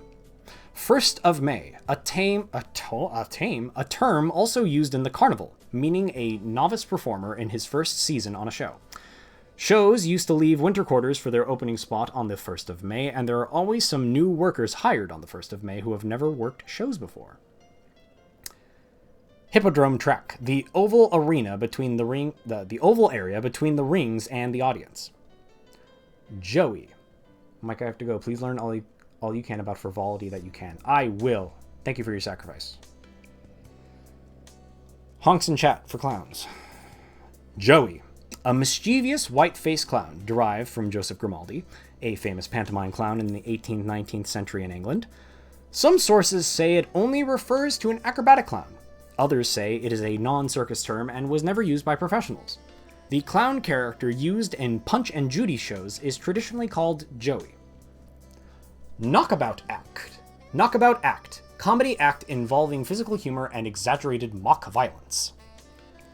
Producing clown. The clown who writes, directs, and procures props and costumes for a gag. Production gag. A large-scale ring gag. Shows. The overall production that a clown is a part of. It may or may not include elements other than clowning, such as in a circus show. In a circus context, clown shows are usually made up of some combination of ring gags, track gags, walkarounds, and chases. Stars and Stripes Forever. The band revered this Sousa march as a signal that an enemy had come up during calling... Wait, what? The band reserved this Sousa march as a signal that an enemy had come up calling for the clowns to come running out from the alley, directing public attention away from the emergency, or for the audience to be evacuated. Really? I mean, I can believe that clowns are used as like the I don't know what the word for that is. Technician? A technician would do that nowadays. But that's reserved for clowns. This really do say something about our society.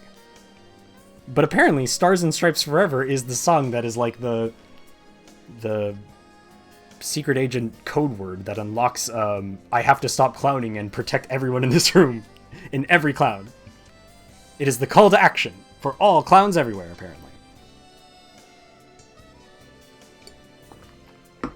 Send in the clowns. Suitcase gag. A visual pun that is carried inside of a suitcase and used during walk-arounds. The setup is written on the front, and the suitcase is open to reveal the punchline. Initialize the clown drive. Set speed to clown. Trooper. A person who has spent at least one full season with the circus, and whose response to the demands of life and work on the road are those of a seasoned veteran. Also used in vaudeville and theater in general to mean a veteran performer. Walkarounds. A clown feature in which they stroll the hippodrome track, performing very brief visual gags that can be easily picked up, moved, and performed again for another section of the audience. Notable examples of clowns. Historical. Joseph Grimaldi. Joseph Grimaldi was one of the greatest English pantomime clowns. His father, Giuseppe Grimaldi, died 1788, an Italian dancing master and pantomimist. Joseph's stage debut was at 3 years old in a dance at Sadler's Wells, London's famous variety theatre. Grimaldi never performed in a circus ring, but spent most of his life performing in full-length pantomimes. He had the most to do with the development of the pantomime character of clown. Grimaldi used a substantial amount of color to his mouth, cheeks, and eyebrows over his painted white face. The most striking aspect of his makeup was the large red triangles. His image was followed closely for the next 50 years by most British clowns. Grimaldi was known as a master in the use of expressions of the body and face, unique sense of comedic timing, imaginative byplay, and his overall comedic abilities. He was famous and influential enough in his time to have had Charles Dickens write his biography. Oh shit. Today, clowns are often called Joeys in honor of Joseph Grimaldi. See above in circus clown lingo. Huh. Good for him. John Bill Ricketts. John Bill Ricketts, an Englishman who brought the first modern circus to the United States, began his theatrical career with Hugh's Royal Circus in London in the 1780s, coming over from England in 1792 to establish his first circus in Philadelphia. He built a circus building in Philadelphia in the fall of 1792, in which he conducted a riding school. After training a group of Pennsylvania horses, he began on April 3rd, 1793, a series of exhibitions 2 and 3 times a week. His advertisements referred to the equestrian exhibition as Ricketts' Circus. Probably because of his interest in horses, George Washington attended several performances of Ricketts' Circus. Performances included not only equestrian exhibitions, but clowns and music, and later rope walkers were added. A horse show famous enough that George Washington was a fan. Good for you, Mr. Ricketts. Matthew Sully. Matthew Sully, a prominent English harlequin, tumbler, and singer at Sadler's Wells Theatre in London, joined Ricketts' company in the summer of 1795. He became particularly well known for his hit song 4 and 20 Periwigs. Later that fall, they were joined by a man recognized as the first American-born circus clown and professional dancer, John Durang. Much of what we know about Ricketts' enterprises we owe to Durang's detailed memoirs. The new clown was an accomplished actor and acrobat, and his variations on the classic comedy writing act Taylor's Ride to Brentford was extremely popular. Jean-Baptiste Casimir Brechard. Thank you for the follow, Meatbeats40. Cool name. Jean-Baptiste Casimir Brechard, Circus of Pepin and Brechard, reintroduced the circus clown to America in 1807, after a number of years in which no circuses are documented as performing in the United States. There was a circus drought. Harsh times. Joe Pentland. Joe Pentland was another popular early singing clown and one of the first to get top billing. He worked with Aaron Turner's Circus and then with Sands and Lent. He is one of those often credited with creating still another variation on the Taylor's Ride, called The Drunken Sailor. Posing as a drunken sailor, Pentland emerged from the stands, offering to ride an ornery horse, and was greeted with various hoots and cheers. After several hilariously unsuccessful attempts, he stripped down to his leotards and rode with consummate skill. A later version of this act was wonderfully described by Mark Twain in Adventures of Huckleberry Finn, and other variations of it survive today in several contemporary equestrian routines, particularly those of the Hannaford family. Tony Pastor. Tony Pastor, often called the father of vaudeville, also began his career in the circus, a singing clown and acrobat, before he opened his variety theater in New York in 1881. Finally, circus pioneer Dan Costello, W.C. Coop's first partner, was not only a courageous owner and frontiersman, but also a renowned singing and writing clown. Interesting. I'm glad. Surrender yourself to clown asthma. Surrender and succumb to clown facts. Dan Rice. However, the first American clown to achieve genuine star status was a jockey, gambler, and strongman who used to catch cannonballs on the back of his neck. He was born as Daniel McLaren, but he is better known by his mother's maiden name of Rice. Born in New York City, Dan Rice gained 19th century fame with many talents, most of which involved him clowning in circuses. In addition to his clowning talents, he was an animal trainer, songwriter, commentator, political humorist, strongman, actor, director, producer, dancer, and politician. He ran for state, Congress, and President of the United States, dropping out of each race. Thank you, Deadsu, for the follow. He changed the circus into what it is today by mixing animals, acrobats, and clowns. His first break came in 1841 when he got a job of presenting a pig named Sybil, who could do many tricks, including the ability to tell time. From there... I just saw... bad part. From there he moved on to singing and dancing and got caught up in the popularity of the Negro song singing in blackface. Oh, I'm afraid we have to cancel Dan Rice. Sorry, folks. He was said to sometimes go too far and make the song chorus, gaining fame and popularity. Blah, blah, blah, blah. He changed styles once again, and he starred in various parodies of works by William Shakespeare, including Dan Rice's version of Othello and Dan Rice's multifarious account of Shakespeare's Hamlet. He would perform these with various songs and dialects, just showing how versatile he was. His shows became more famous than any other shows touring at the time, including that of rival Phineas Taylor. During the 19th century, his name was synonymous with theater. At the time, Dan Rice was more of a household name than Abraham Lincoln. He reinvented the theater into a vaudevillian style before there was vaudeville. He was a very patriotic person, later influencing the likes of George M. Cohan. He was also one of the main models for Uncle Sam. Really makes you think, don't it? Huh. How about that? Biographer David Carlton, 2001, called him the most famous man you've never heard of.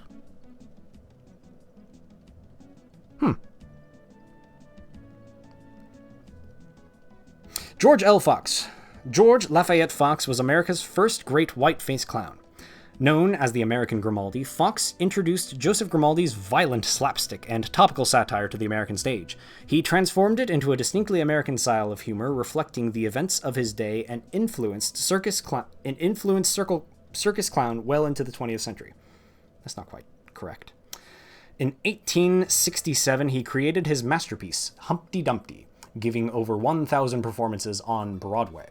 His character in this production was a distinctive American antihero and helped Humpty Dumpty become the most popular pantomime productions of the time.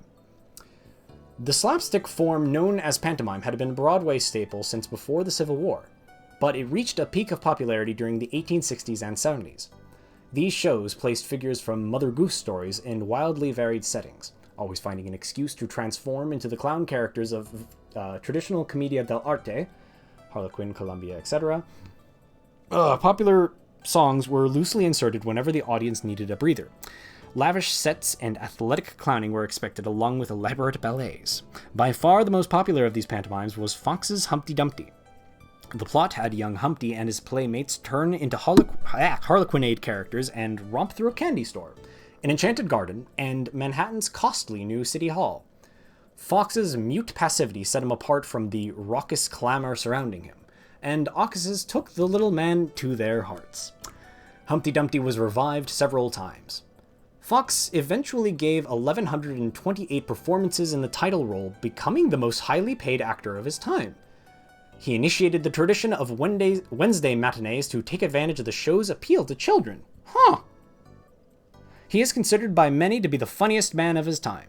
His whiteface character became an important part of popular American imagery, being used in advertisements and children's books long after his death.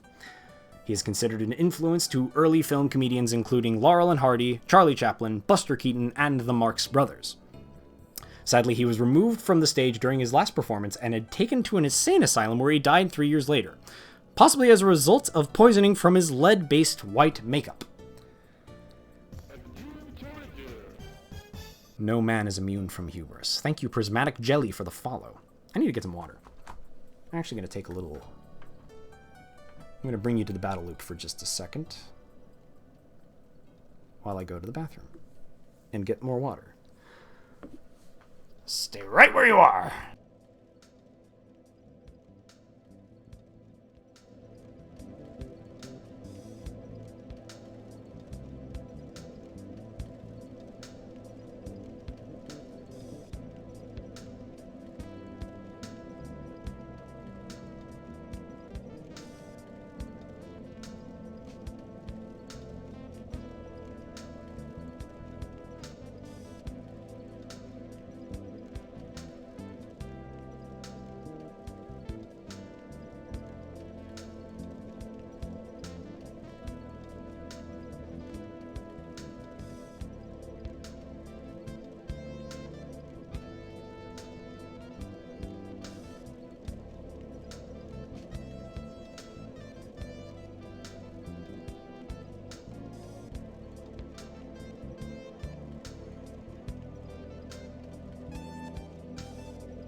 Hey, what's up? I'm back. Man, I wish I had more music to play.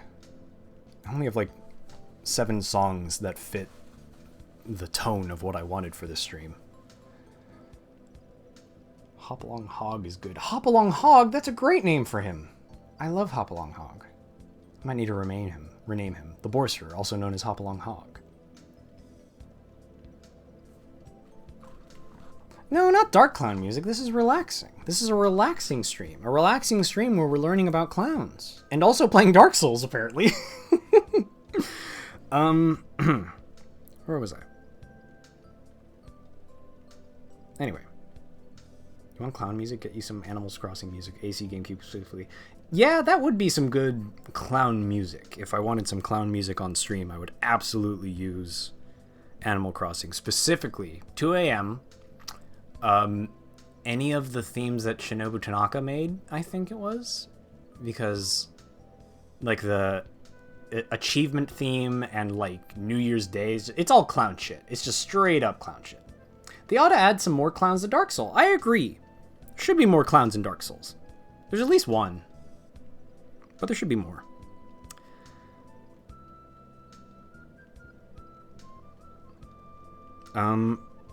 Anyway, continuing. Frank Slivers Oakley. Frank Oakley, also born as Slivers, 1871 to 1916, was the most popular circus clown of his generation. Born in Sweden, both of Oakley's parents were concert singers. At the age of 14, he began practice as a contortionist. And at 16, he joined his first circus. His parents convinced him to enroll at the University of Michigan, but 2 years later, Oakley was back under the big top. His first show was Andrew McDonald's Circus, but in 1897 he joined the Ringling Bros Circus. Before the turn of the century, Oakley performed with the Barnum and Bailey Circus, followed by 3 seasons with the Adam Forpog and Sells Bros Circuits, 1900 to 1902. Oh yeah, I did that. That was fun. I want to make that into a video someday. That'd be a fun video to make. I'm gonna extrapolate that to more. Tay's presentation was on the dateability of Angels from Evangelion, and it was very, very good. Where was I? Salisbury Circus. Oakley returned to the Barnum and Bailey Circus for 4 seasons, 1903 to 1907, where he reportedly earned up to $1,000 a week. I'm no economist, but I think $1,000 a week is a big fucking money in 1900. God damn. Slivers was famous for working solo in the ring. His featured gag was a one-man baseball game in which he played all positions of both teams. Among his classic walk-arounds was a gag in which he rode around the Hippodrome track atop 2 giant lobsters. Where'd he get the lobsters? Where'd you get the lobsters from, Frank? He went on to perform in other circuses in vaudeville and was featured, sometimes paired with Marceline Orbet, in the massive shows at the New York Hippodrome. Lobsters from God, lobsters from the Lord. Only meant for Frank Slivers Oakley. He married vaudeville singer Nellie Dunbar in 1902, and they had one daughter, Ruth. With the coming of motion pictures and the superstardom of Charlie Chaplin, Slivers was supplanted as an American comedy icon. When other offers had dried up, he tried to return to Ringling, where he was offered only $75 a week to perform walkarounds. Sad. Oh shit. He committed suicide, dying by gas asphyxiation on March 8th, 1916, in his room in New York City. Oakley had fallen for Viola Stoll, a young vaudeville actress, and remained infatuated even after she was arrested and incarcerated for stealing his late wife's jewelry. When he had tried to have her paroled from Bedford Reformatory by proposing marriage, she rejected him. Oh, shit! Ooh, tough luck, Frank. Other famous American circus clowns. George Carl. American clown who found great success in Europe, performed Royal Command performance for the Queen at the Palladium in London. He also received the coveted Golden Clown Award from Princess Grace Kelly, at the International Circus Festival of Monte Carlo. Otto Griebling, prolific and influential master clown with the Cole Bros and Ringling Circuses. Joe Jackson Sr. and Jr., a famous tramp clown entree with a breakaway bicycle. I think we read about those guys already. Lou Jacobs, an original founder and teacher in the Ringling Bros and Barnum and Bailey Clown College. Emmett Kelly Sr., performer who created the tramp clown character Weary Willie. His son, Emmett Kelly Jr., performed a similar character. Glenn Frosty Little, master clown and longtime boss clown with the Ringling Brothers and Barnum and Bailey Circus. Hell yeah. Famous international circus clowns. Thomas Berry, British clown. Charlie Carioli, longtime performer with the Blackpool Tower Circus. Coco the Clown, also known as Nikolai Polyakov, longtime star clown of the Bertram Mills Circus after making a name for himself in his native Soviet Union as a master clown. Grock. Yuri Nikulin, Russian clown and actor. Oleg Popov, clown from the Soviet Union. Remy, clown from Puerto Rico. Charlie Ravel, Spanish-Catalan circus clown. Zig and Zag, Australian performers. Hang on, I want to see what Grock steel is real quick.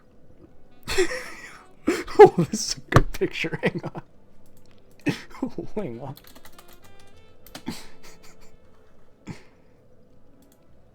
No, not that. Come on. There we go.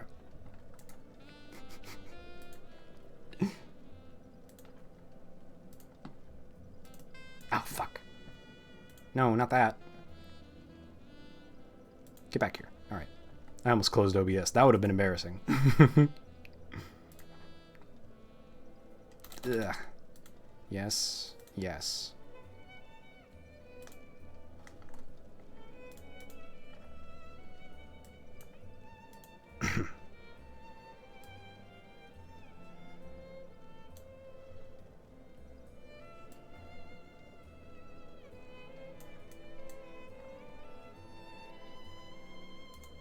No, not that way. Go down.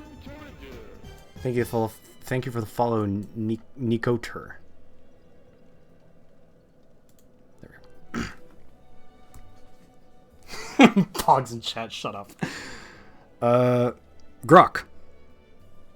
January 10th, 1880, July 14th, 1959. Born Charles Adrian Wettek was a Swiss clown, performer, composer, and musician. Called the King of Clowns and the greatest of Europe's clowns, Grock was once the most highly paid entertainer in the world. I'm not going to read this whole thing. This is his whole thing. Let's see. He was born in Loveresse, a village in Bernese Jura in the canton of Bern. He started early as a performer, learning musicianship and acrobatic tricks from his father. When a caravan of Roma passed through, he joined them, learning more instruments and gaining confidence with them. In 1894, he debuted with Fame Wetzel's traveling circus. He became a clown, working first with Brick. In 1903, adopting the name Grock. So there's another clown named Brick who performed. Brick is a good clown name, especially for 1903. Okay, so Grock is a pretty good clown. Thanks, Grock. Anyway, almost done. Contemporary circus, contemporary American circus and circus-style clowns. Barry Lubin, Grandma. Oh, actually, these are all ones we've seen before. Yeah, we read through all of these. Famous former circus clowns. This is actually good. Todd Browning, film director, whose work includes several silent films with circus themes, as well as the film Freaks. Pinto Colvig, writer, animator, and voice-over artist. The original Bozo the Clown. Federico Fellini. What? I'm sorry, Fellini was a clown? Oh, that's so good. I had no idea. Okay. One-time clown-turned-film director used clowns and circus themes in many of his films. I had no idea that Fellini was a clown. That's great. Alejandro Jodorowsky. Wow, him too? Worked as both the circus clown and puppeteer before finding his calling as a cult filmmaker. Like Federico Fellini, he uses clowns and circus themes in some of his films. Huh. The more you know. Emmett Kelly.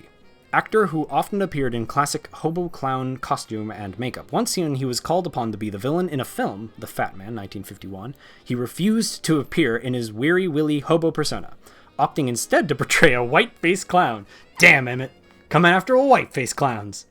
Like, no, I'm not gonna give you hobo clown. I'm gonna fucking give the people what they really want, which is to see a very evil white-faced clown. Got him. Bassie and Adriaan, a Dutch clown and acrobat trio that traveled around with a circus and subsequently made a TV show based around the act.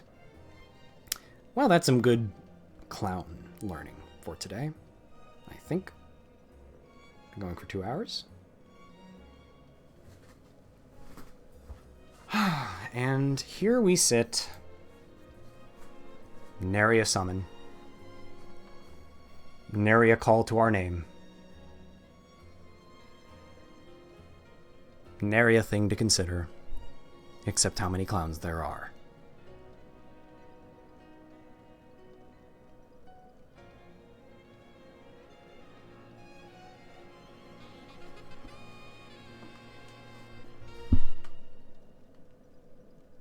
I can do some invasions.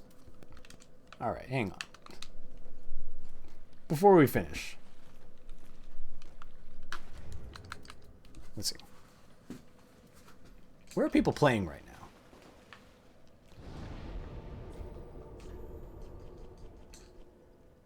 Okay, so everyone's partying there. Some parties in the belfry. Let's go to the PvP zone for a while. Get destroyed once or twice by some funny Dark Souls players. The real clown is us. The clown about to indulge in violence. To the real victor goes the spoils. My blood's boiling with clown knowledge. I want at least one fight. Let's see. Ooh. Reddest. And tickle my pickle. Looks like these are 2 buds. Oh, I forgot the ember.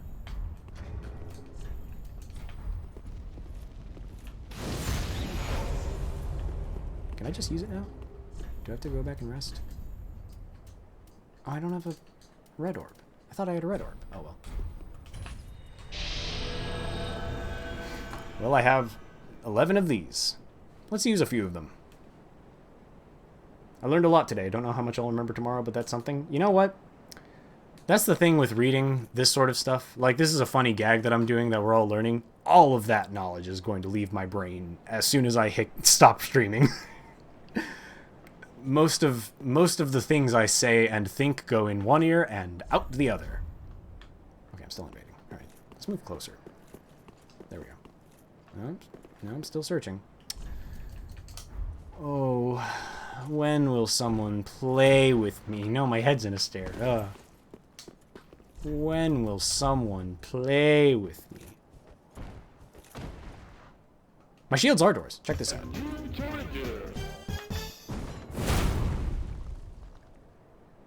Not coming in. This is a good weapon, and I want... Oh, there we go. Ready to tussle? The Dirty Doubler? Invading a world is a dark spirit. Let's see what we got. Prime for knock-knock jokes. You're right. This would be a good thing. I'm gonna get killed immediately. I should have prefaced this with I should have prefaced this whole stream with I'm not good at Dark Souls PvP. And I never have been. Oh, they're gonna wait up right there and stab me. This always happens. Host of Embers, Vigorous Tam. That sounds like an actual Dark Souls character. Hey. Hey. Knock it off up there. Oh, shit. See, what did I tell you?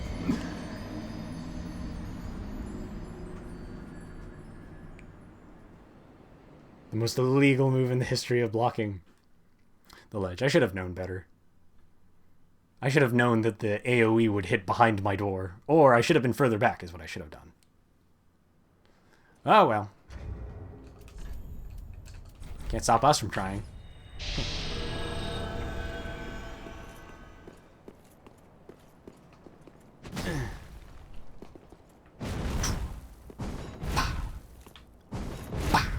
This weapon's cool. Shame that it costs 45 strength to use, but we're a strong little boy. We drink our milk, we wear our wizard hats, we get 9 hours of sleep every day, and everything's fine. I like how after 2 hours and 12 minutes, I'm finally playing Dark Souls 3 like I said I would be.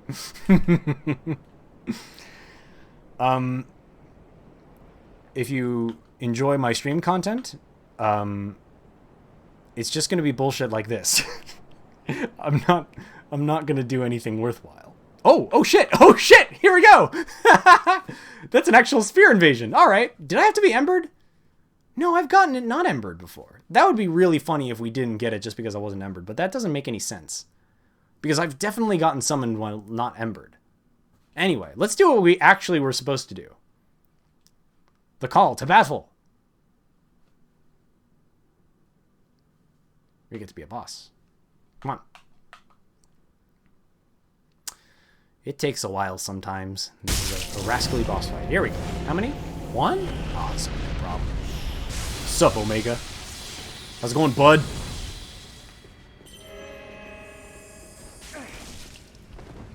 Oh, what's that? Oh, what's that? Oh, what's that? Oh, what's that? Got magic missile, bud. Come get some. Come get some, bud. Somebody come fuck this.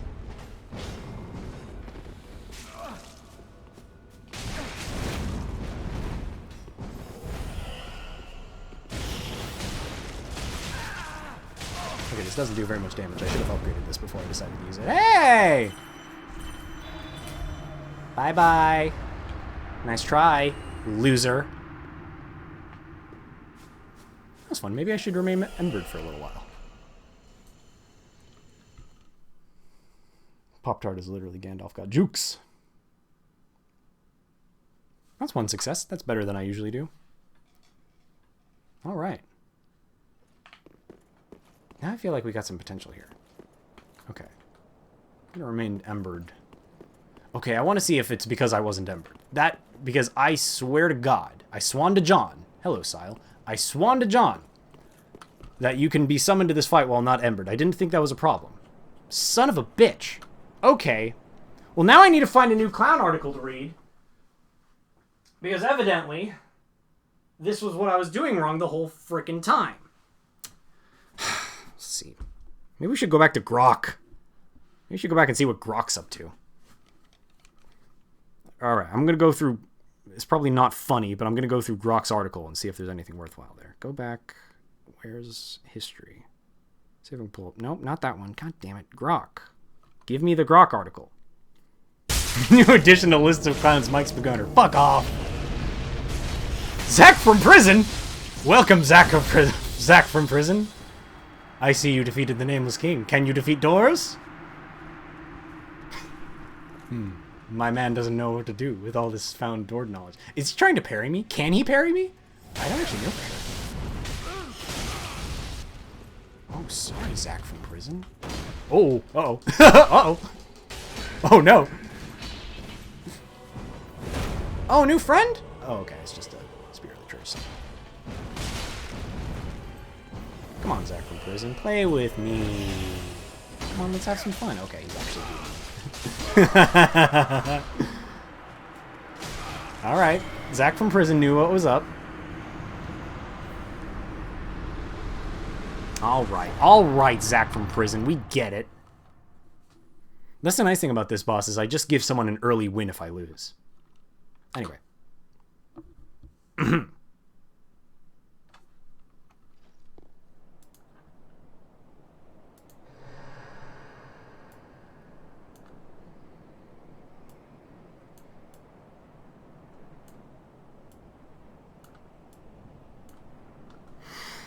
Where was I? In 1894, he debuted with Fiam Wetzel's Traveling Circus. Oh, music. Hang on a second.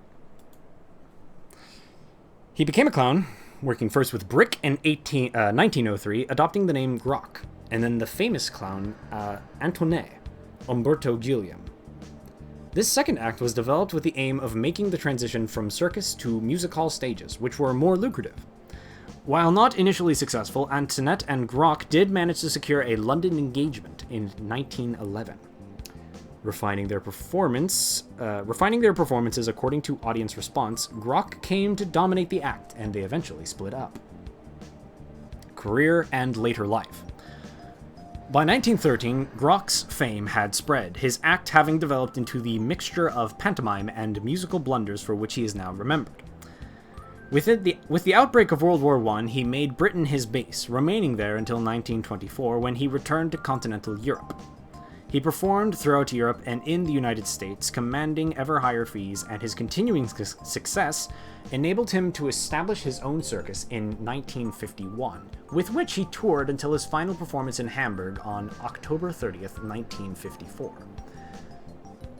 He retired to the Via Bianca, now named Via Grock, a 50-room house that he had built in the 1920s in Imperia, Italy, where he died in 1959. There's a picture of it. Wow, that's a fucking house!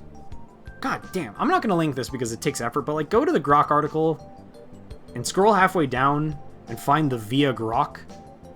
Like, this fucking 50-room mansion. Holy shit. There's a picture of Grock with his wife. And Grock's signature, in case you want to forge any documents in his name. Media. Some of Grock's performances have been preserved on film. He made the 1927 silent movie What For? And French and German language versions of Grock in 1931. A biopic, Au revoir, M. Grock, Au revoir, Monsieur Grock, I would assume, 1950. Oh! Time to defend. Hold on, time to defend the princess. A biopic, Au revoir, Monsieur Grock, 1950, featured Grock as himself, with Adrian Osperi and Ted Remy playing Grock as a young boy and young man, respectively. In retirement, he made some appearances on Italian television. He also wrote several books, including an autobiography. Legacy. Grock's career is commemorated with the Grock d'Or, a manual competition for young circus artists, which first took place in 2003. This competition has been discontinued since 2008. Filmography. Clear the Ring, 1950. What does he have to do with Film the Ring? Oh, here we go. Yo, what's up? Batosai? Oh shit, I'm not tapped in. Hey, that'd be good. What's up, buddy? How's it going? You ready for some doors? Ready for some doors, my friend? Come get some of these juicy doors, my friend. They're here for you. Whoop. Not making that mistake again.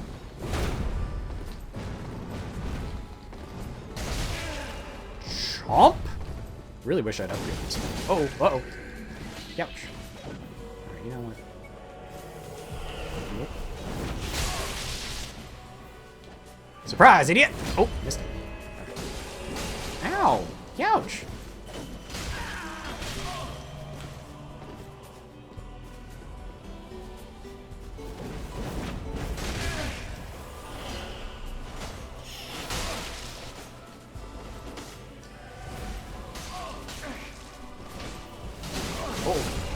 Ah. Oh well.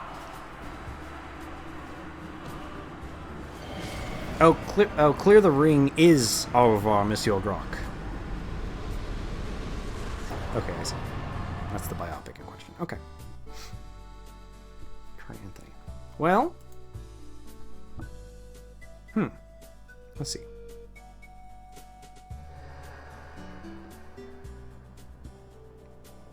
Is there an article for Swiss Clown, or is it just Swiss and then Clown? Okay, we're done with Grock. Bye, Grock. Thank you. Boss ahead, therefore, try Anthony. Swiss Clown. Thank you, Monstri from Minerva, for the follow. I really appreciate it. Come on, Wikipedia, work. Wikipedia? Uh-oh. Are you connecting to the wrong Wi-Fi? Is that why you're doing this to me? Now, of all times, on my stream? No, you're connecting to the right one.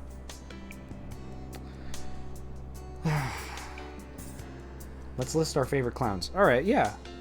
Everyone pull up the list of clowns list and say your favorite. If you say Gamzee Makar, I'm gonna ban you. Okay, so yeah, this is just the link to the article for Switzerland. That doesn't mean anything. Hisoka, good answer. My favorite clown is Lucille Ball. Famed, notable clown. No, that's the Pathfinder bestiary. I don't need that. Phone. Let's go back to clown. There has to be an article we missed. I didn't read the actual clown article. This is a beast in itself. I could read this. I want to see if there's any good sub-articles that are worth our attention, because I think we know a pretty good amount about clowns. I don't think we need any more. There's an article for Clown Car. Oh no, Clown Care. I thought that was just cards spelled wrong. Rodeo Clown. You know what? I'm interested to know about Rodeo Clowns. How long is the Rodeo Clown article? Not that long. That's fine.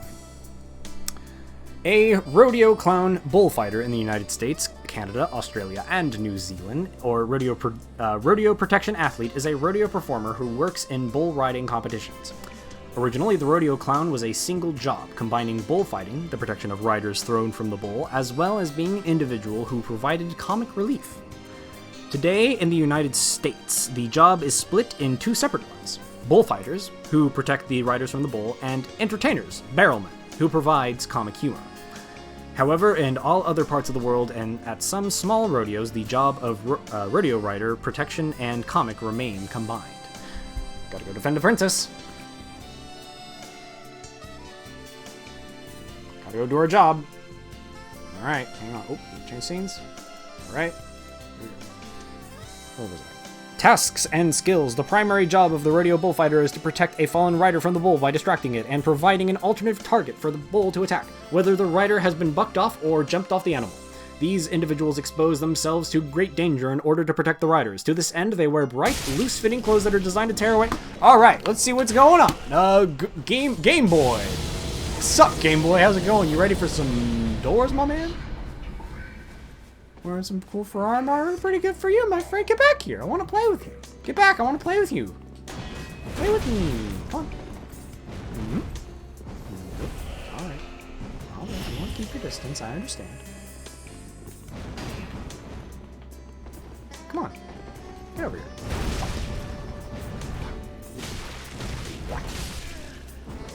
this would be doing a lot of damage if I leveled this weapon up. Oh.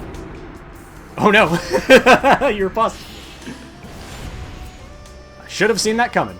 Alright. Alright. Alright. You know what? I see how it is. I meant to do this. I meant to do this. I see how it is.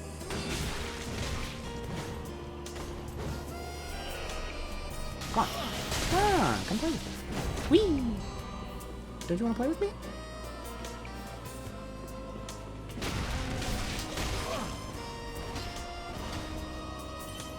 Alright, Game Boy, come on. Alright, you gotta heal. That's fine.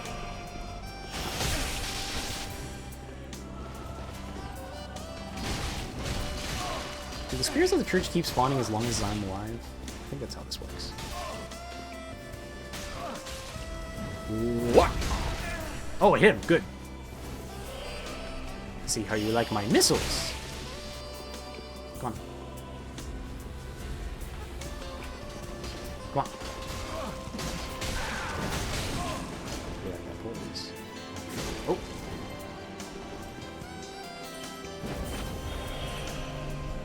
Oh, that heals me. That's good. By the way, I can't use Jesters when I do this fight. That's a fun little thing. It's like Dark Souls 1 something. Oh, uh-oh, uh-oh, uh-oh. Got him! Thanks for the fight! You'll never defeat my princess! You'll never see her, you scoundrel. You rapscallion, I'm gonna take a nap now. Thank you. Easy listening PvP music for you and yours. Imagine having an employer that tracks your computer usage and get reprimanded for spending too many hours reading about clowns. Oh, that'd be good. Hey, it said you were on the, like, several, not just one, but several Wikipedia articles for clowns, like, for, like, 2.5 hours. What's up with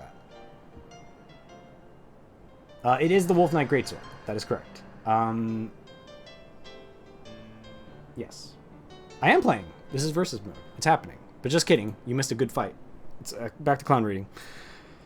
To this end, they wear bright, loose-fitting clothes that are designed to tear away, with protective gear fitted underneath. Rodeo clowns require speed, agility, and the ability to anticipate a bull's next move. Working closely with very large, very powerful animals, rodeo clowns are often seriously injured, and sometimes fatally. Oh, what luck. Here we go again. Did I do mimes yet? No, I didn't. Mimes may have to be another stream. We're getting a little long now, because I need to eat dinner. We'll save mimes for a future stream. In some venues, rodeo bullfighters still wear clown makeup, and some may provide traditional clowning entertainment for the crowd between rodeo events, often parodying aspects. Am I tapped in? Yes, I am. Often parodying aspects of cowboy culture. But most modern bullfighters no longer dress as clowns, though they still wear bright, loose-fitting clothing. At larger events in the USA, the job is split. Oh, what? Oh, that's Judicator Argo. You got me. Hey, Game Boy! Back at it again, huh, pal? Sup? It's good to see you. I'm sure you'll do better this time.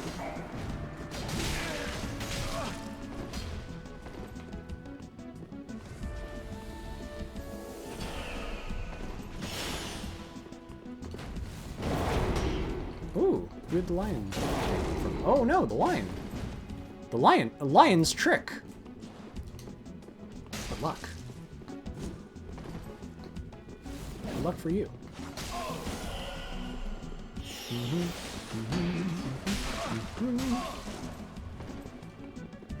What's wrong? Where are you at? Ah. Nope. Nope, that.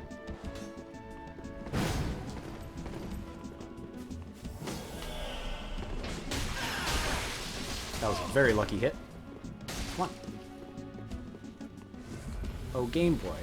Oh, Game Boy. I have some swords for you. Oh, Game Boy.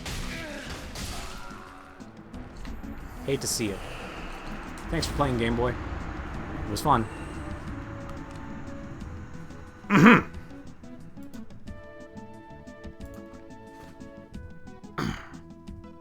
At larger events in the USA, the job is split. A bullfighter, sometimes two or more, protects the riders from the bull, and a barrelman, sometimes one person, sometimes two, provide comic humor. Sometimes some barrelmen provide both comedy and support to the bullfighters, but the job of a bullfighter is generally distinct from that of the comic. History.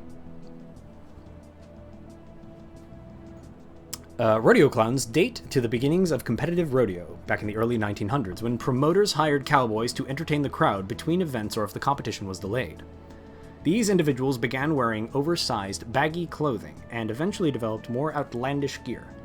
When bull riding competitions began to use ill-tempered Brahma bulls in the 1920s, the need for a person to distract the bull from the fallen riders fell to the rodeo clown. The use of a barrel for protection began in the 1930s when a rodeo clown named Jasbo Fulkerson began to use a wooden barrel with a solid bottom. First man to use a barrel as a shield.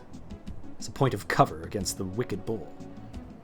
In 1995, Earl W. Bascom was honored at age 89 as the oldest living rodeo clown in the world.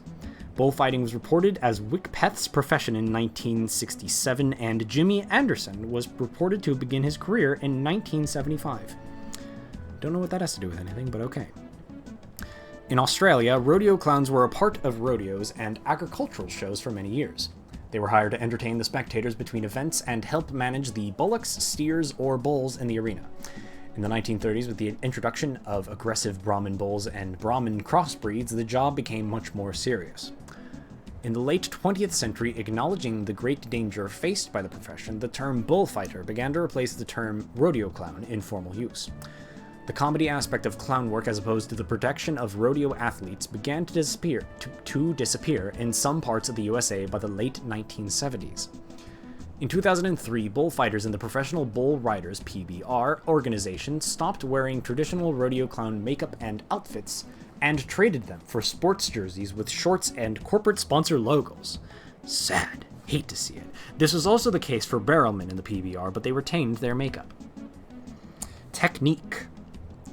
The bullfighters enter the rodeo arena on foot before the bull is released from the bucking chute. They stand on either side of the chute as the bull is released and work as a team to distract the bull and thus protect the rider and each other.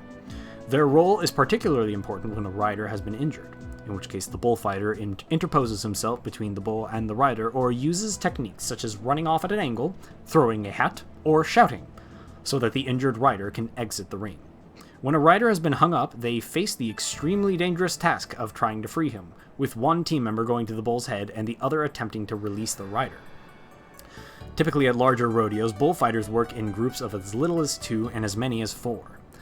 The barrelman uses a large, well-padded steel barrel that he can jump in and out of easily, and the barrel helps protect him from the bull. In Australia, barrelmen generally do not use barrels.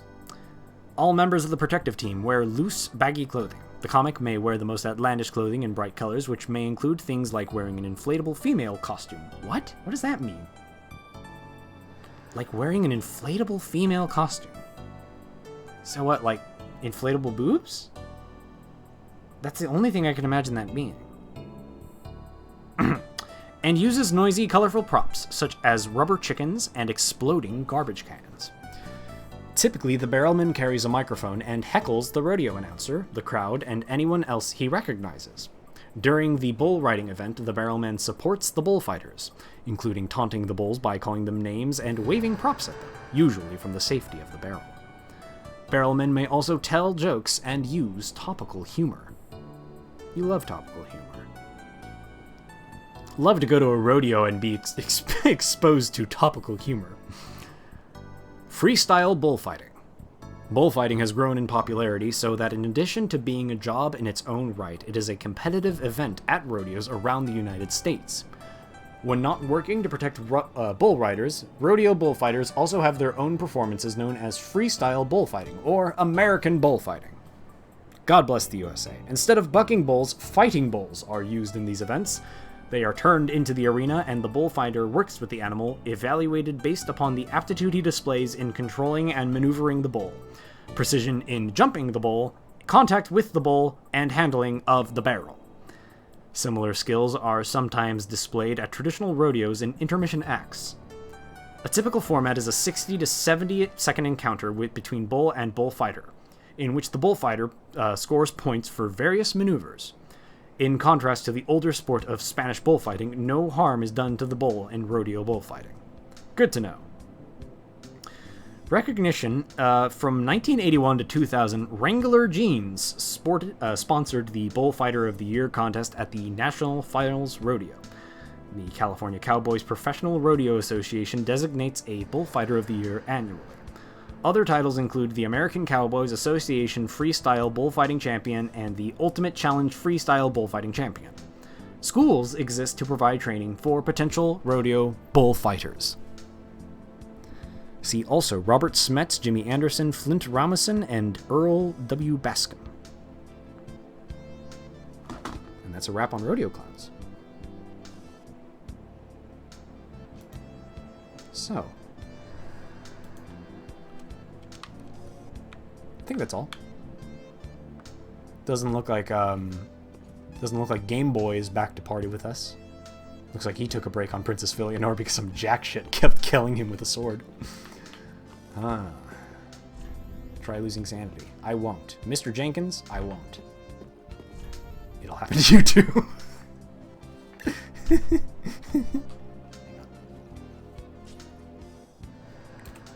we go. Alright. There he is. Well, I think that's it for now. I want to eat some dinner. Let's spin you. There we go. And tab out. Anyway. Thank you all for coming. That was a very marvelous stream. I'll have to figure out something to read next time. Perhaps, well, I mean, I kind of exhausted the list of clowns. And anything really having to do with clowns that's listed on Wikipedia, so the next clown stream will be when I can think of a good clown topic to discuss for 2 hours at a time. Otherwise, I'll have to find a more knowledgeable Wikipedia article to read. List of magicians. Oh, that's a great idea. Hang on a second. Let me look that up. Let's see if there's a list of magicians that's longer than David Copperfield and David Blaine. List of magicians. This is a list of magicians, illusionists, prestidigitators, mentalists, escapologists, and other practitioners of stage magic. Oh, this is just like a phone book. This is nothing. I mean, I could just read a bunch of names, but that wouldn't be very entertaining. Let's see. Is the page for magician funny? Oh, okay. Just redirects to magic, illusion. Prestidigitators? That's sleight of hand. Mentalists. Mentalism. That's just mentalism. Escapologists. It just links to a picture of Harry Houdini with some funny chains on him. Alright. Guess that was a dead end. Worth a try, though. Next time I'll read the Wikipedia article on Chris Angel. See what he's up to. It was nice to hear about clowns. Thank you. I'm glad you enjoyed the clown stream. It was a fine clown stream.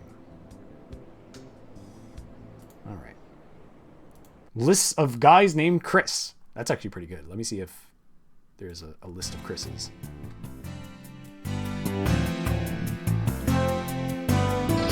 Wait to finish up. List. Let's just look up Chris on Wikipedia.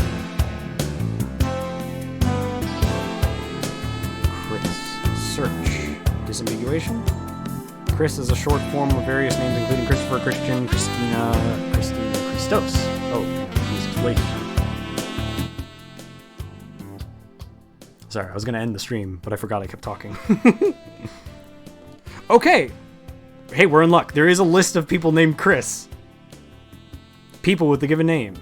Chris Abani, born 1966, Nigerian author. Chris Abrahams, born 1961, Sydney-based jazz pianist, blah, blah, blah, blah. Very cool. We might have something to read for next time. Not sure. But anyway. You all enjoy your evening. I hope you have a wonderful day and a good night.